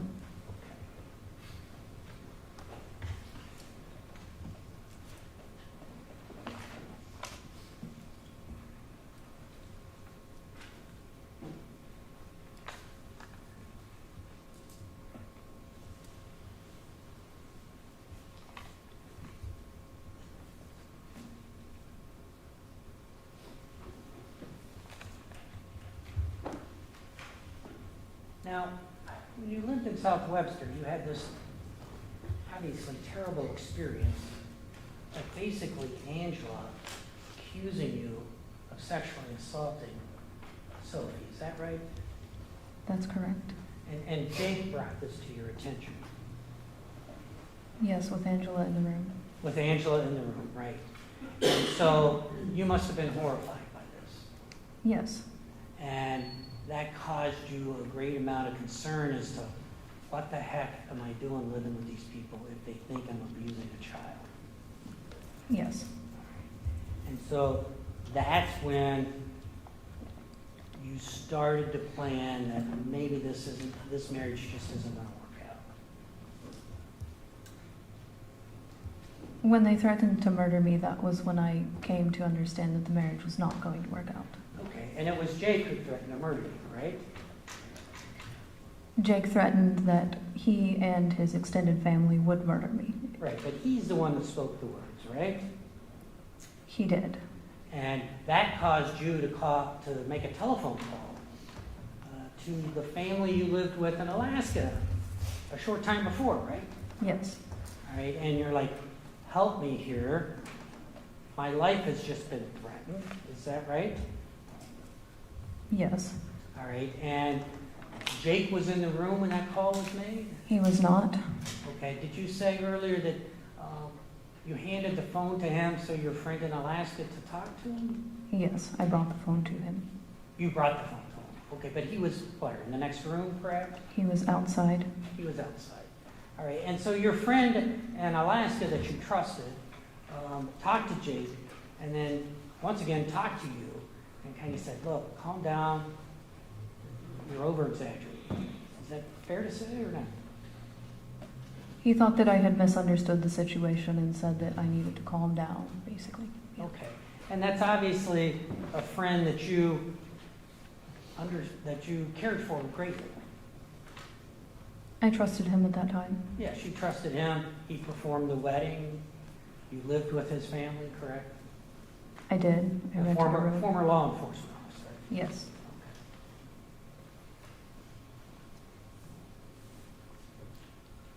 And you like to read books, and you like to write down your thoughts. And this is something that nobody else in the Wagner family cared for. Is that right? I didn't observe any of them caring to read or write. And you wrote about Angela in this journal you kept, correct? Yes. And you shared some of that with us earlier, right? Yes. And looking at M3, Judge, if I may. This is one page out of your journal, right? Yes. All right, and I think you read this earlier, so I'm not going to ask you to repeat that reading task. But it seems very clear that you thought Angela was a manipulator. Is that right? Yes. That she used the children, when I say the children, Sophie and Bovine, she used them against Jake and George. Is that your understanding? That was my observation. That was your observation. And that's living there for about 3 months or so. Yes. All right. And you came to that conclusion pretty quickly, is that fair to say? Yes. There was a lot of yelling and screaming in that house when George and Jake and Angela and Billy were together, or George, Jake, and Angela, there was a lot of yelling and screaming, right? Yes. Top of their lungs, right? Yes. Although I'm not sure how high their lungs can go. But it was uncomfortable, fair to say? Yes.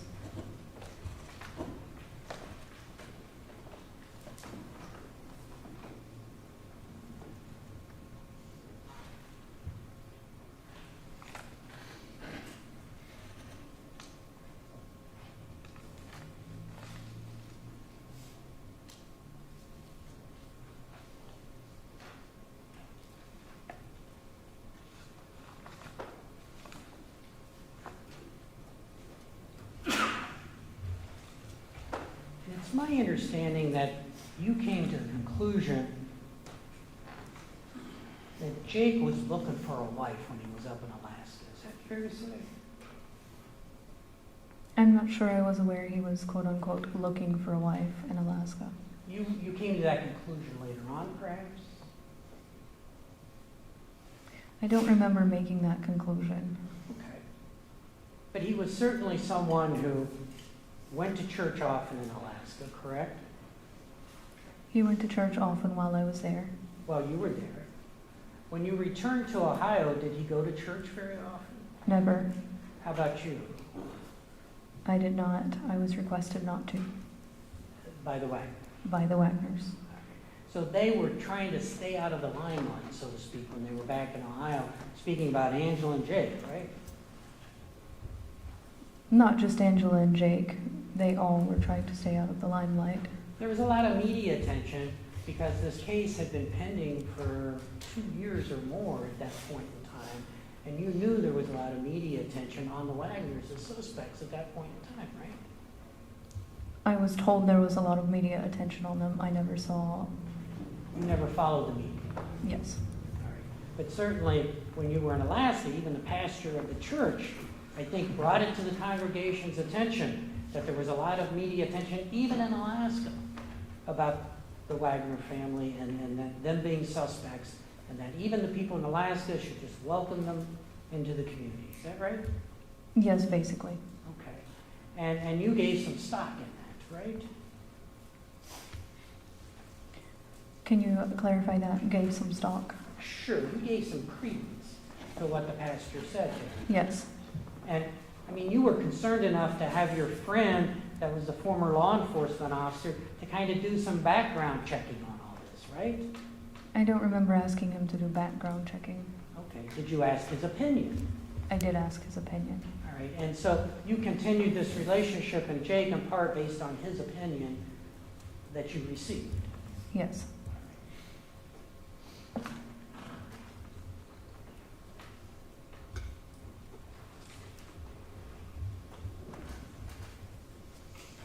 And so after you left Ohio, you went with your friend out of state, right? To I live. went out of state and met my friend. Yeah, and you've continued to live wherever you're living. You don't want to tell us where you're living, right? Correct. Okay. And you eventually filed for divorce from Jake, correct? Correct. Okay. And you've had no contact with George, certainly since you left Ohio. Is that fair? Correct.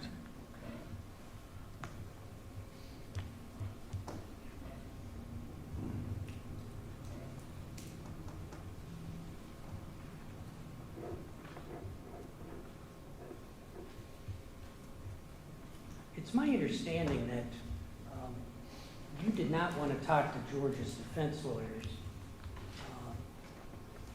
before today. Is that right? That's correct. And why is that? Because the Wagners terrify me. They terrify you. So you think the lawyers would terrify you as well? Do you like to discuss things with people who terrify you? Understood. But you did not volunteer or agree to discuss anything you know with the defense lawyers before today? Correct. Okay. And did you get your college education? I began it twice. Okay, so you're still working on Yes. that. Good for you. And you're working now, seem to be doing better, Yes. recovering from your unfortunate medical situation? Yes.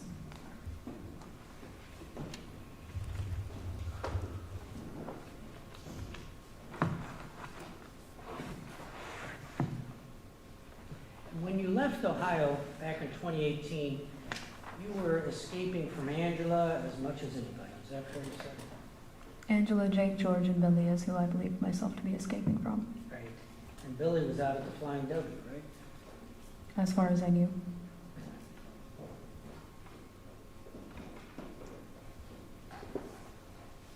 Would you describe Jake as being impulsive at times?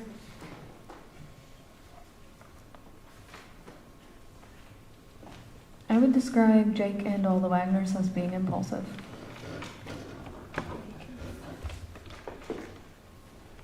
Did Jake think, Jake discussed his religious beliefs with you, right? He did. And he thought he was going to heaven when you knew him, right? He seemed to think so. And he lied to you about his involvement in this case, right? He did. And so did Angela, right? She did, as far as I know.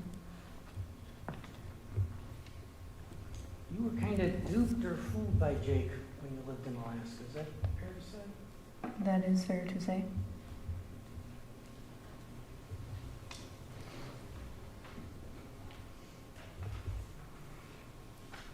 I could have just a moment, George.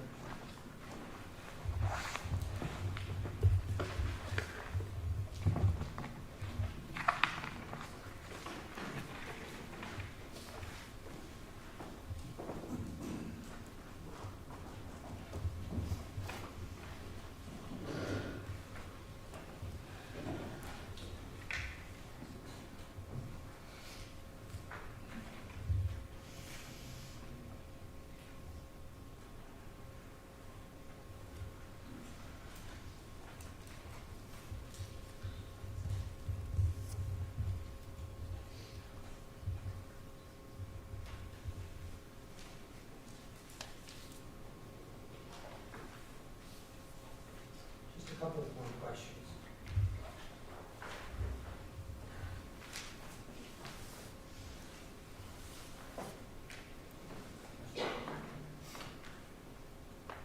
Appreciate your patience.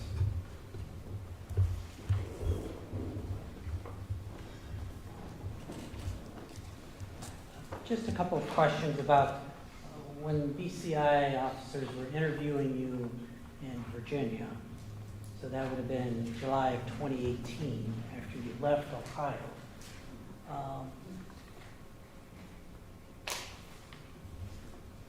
They asked you about George, Next. In particular, they ask you, when George specifically would talk about what he would do, would he say that he would, what would he say that he was going to do to those people if he got his hands on them? I believe your response was, he would say things like, if I had my way, we wouldn't be hiding out like this. We would be storming Mike DeWine's office, punching him in the nose. You know, just bluffs. And the agent asked you, is that what you perceived them to be? You didn't perceive them to be viable threats, you thought? And your answer was, I thought they're just bluffs, just like blowing off steam. Do you recall that? I do recall that interview. Thank you very much. I don't think I have any other questions. Does the state wish to redirect? Yes, Your Honor, thank you.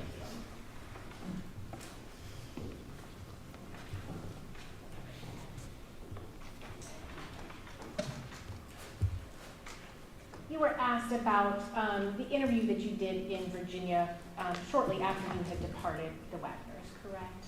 Yes.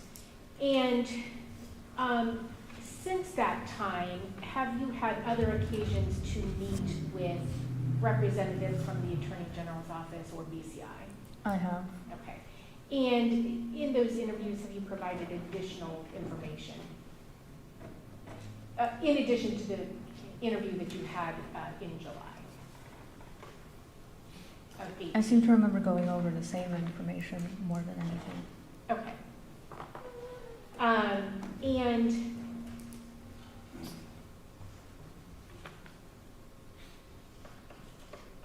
you were asked about the reason that they wanted to move to Missouri, and I believe you indicated because they wanted to purchase a farm together, correct? Yes. Okay. And was that all of them together at that time? Jake, George, Angela, and Billy? Can you clarify, do you mean was it all of them planning to buy the farm, or Yes. if that was all of their motive? Yes, if they were all planning to buy a farm. It was my understanding that everyone was planning to buy the farm. Okay. And again, I believe you indicated that it was going to be one property, but there was going to be two residences, you and Jake and Sophia in one, and the remaining of the Wagners in the other, correct? Yes, although I think, if I remember, there was also conversation of Billy going back to the Flying W even then, yeah. All right. So in the other residence on that property would have been who then? Angela, George, and Bovine. Okay. And you indicated that George came back from Ohio, if in fact that's where he went with Billy, and then was there with you guys for a few days before you all traveled back to Ohio, correct? I'm not sure exactly the period of time, but he was there for a period of hours, days, until we went back to Ohio. I was very confused at the time. Okay.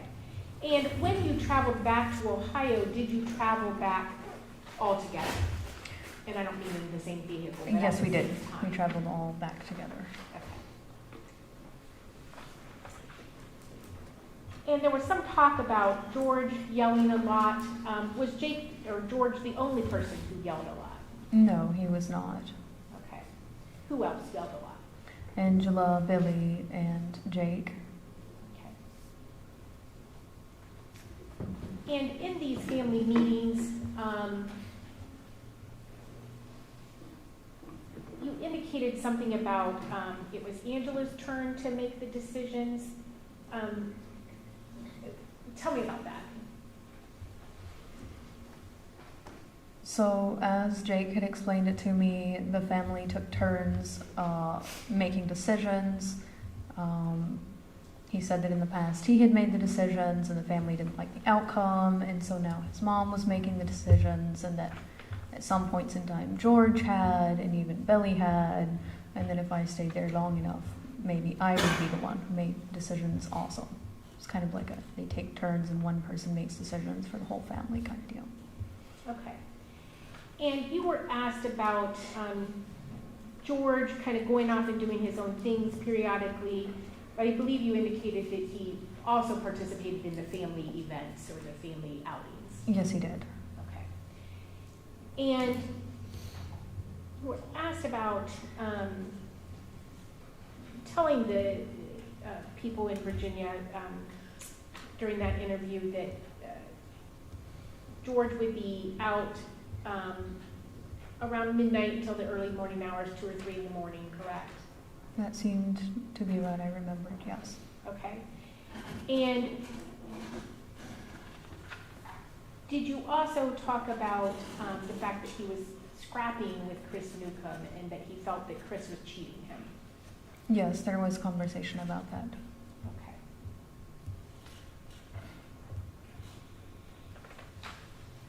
But when he would go out and do those things, whatever he was doing during that time period, he always came back to the house, correct? Yes.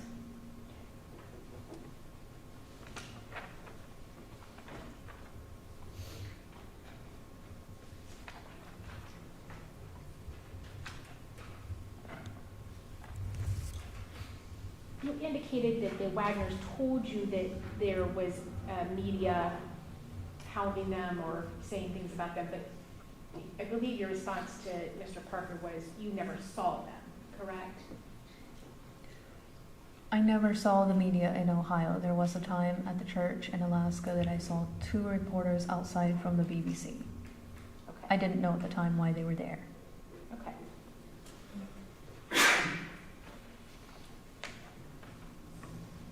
And when you were talking, you were asked about talking to Jake about going to college, and that's why that would be a good reason why you could go and be someplace else and be away from the family since George and others weren't comfortable with you being there anymore, correct? Yes. Okay. And I believe you told us on direct that you were trying to come up with a ruse basically to convince him to allow you to go and also provide him a cover story like, oh, you can tell BCI that, whatever. Yes, that's correct. Okay. Is it fair to say you were just doing whatever you could to get out of there unharmed? Yes, that is correct. And you were asked if Jake lied to you about his involvement, correct, in these homicides? Yes. Did he ever admit that to you? Did he ever admit what to That me? he had committed these homicides? He did not. Okay. And nor did Angela, Correct. nor did George, Correct. and nor did Billy. Correct. I have no other questions, John. Any further cross? No, thank you very much. Thank you. You may step down.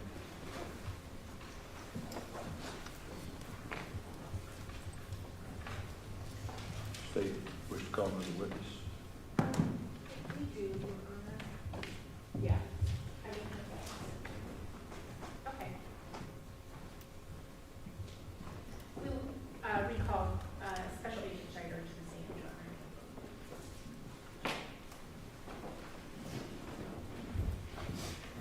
Raise your right hand. You solemnly swear or affirm that the testimony you're about to give shall be the truth, the whole truth, and nothing but the truth, as you shall answer unto God. I do. As you see, statement examined. Thank you, Your Honor. Special Agent Schneider, I just want to discuss with you just one fact. Do you recall the date when Elizabeth, then Wagner, left the Wagner home? Yes. Okay, and do you remember what the date was? July 6th, 2018. Okay. And can you tell us, where were you that day? The Walmart parking lot of Jackson, in Jackson, Ohio. Okay. And why were you there? We were up on the intercepts, the telephone intercepts, so we were aware that there was some kind of plan for Beth to leave, specifically reference that trip to Walmart. And so we were there to monitor and see what was going to take place that day. Okay. And can you tell us what, Did you observe her at that time, and what did you do? Yes, we had a team of investigators there, multiple cars. We had surveillance set up, and when they arrived in the white Suburban that was known to be belonged to Angela. And it was Angela, Rita, Beth Ann, and the children that were in the vehicle. And by children, I assume you mean Sophia and Bolden. Correct. Okay. And what did you observe? All of them, there was a small meeting at the rear of the vehicle in the parking lot, and then they all walked into the Walmart doors together. We sent a detective from another county into the store to follow them, and by the time he caught up to them, they had already separated and he had lost track of Elizabeth. Okay. And were you able to re-find her? Yes and no. So after the detective advised us that he had lost contact with Elizabeth, everybody started scrambling, trying to locate her. I just happened to drive to the side of the building, kind of where the tire section, the garden section was at Walmart. I observed a car with out-of-state plates on it, and I saw a white male driver and a female that was doing something, either putting a hat on or doing something with her hair. I felt that was out of place. I advised over the radio that I potentially had located them just because it was an out-of-state tag and it just seemed suspicious that it was there that day. So we attempted to follow the vehicle at that time. Okay. And did you in fact follow the vehicle? Yes, we followed the vehicle and for quite a while. So the vehicle, when it left the parking lot, it went out into the country, went around several blocks, just appeared to be going in a circle like they were trying to lose somebody. And then we eventually followed the vehicle into, I think it was on 35 that goes into Gallia County. I may have my road wrong, but I think it's 35. And at that time, I contacted the Gallia County Sheriff's Office to request a unit to conduct a traffic stop on the vehicle, just an attempt to identify who was in the vehicle. But by the time that vehicle, which was actually the Sheriff of Gallia County, got to us, the vehicle that we were following pulled over into the rest area. So at that point, we had a detective that was not, that had not had any contact with the Wagners or anyone else, approach the vehicle, and he was able to positively identify Beth Ann as being the passenger. And so, and when I say he identified her, he did not make contact. He just walked by and was like, yes, that's her. And then we ceased that operation. So you did not continue to follow her that day? No, we did not. And you did not have any interaction with her? No. Well, after that, we ceased the surveillance and then identified the who had rented the vehicle. Okay. And did you learn who had? It was her father. Okay. I have no other questions, Your Honor. The defense may cross-examine.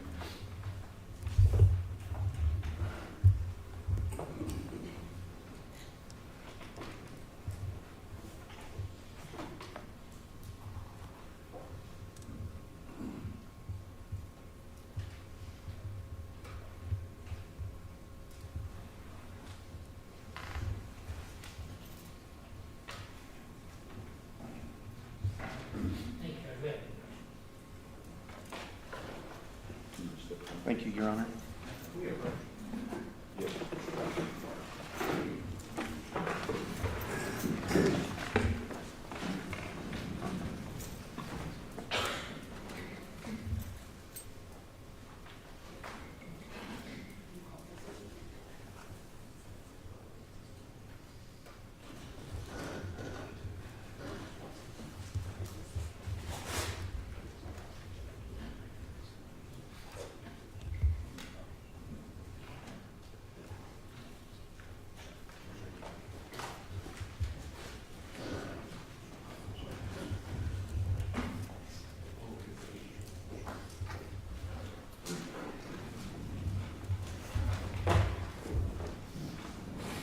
All right, ladies and gentlemen, we're going to adjourn today, I guess adjourn the week, right? Right, so you'll be going home for the weekend.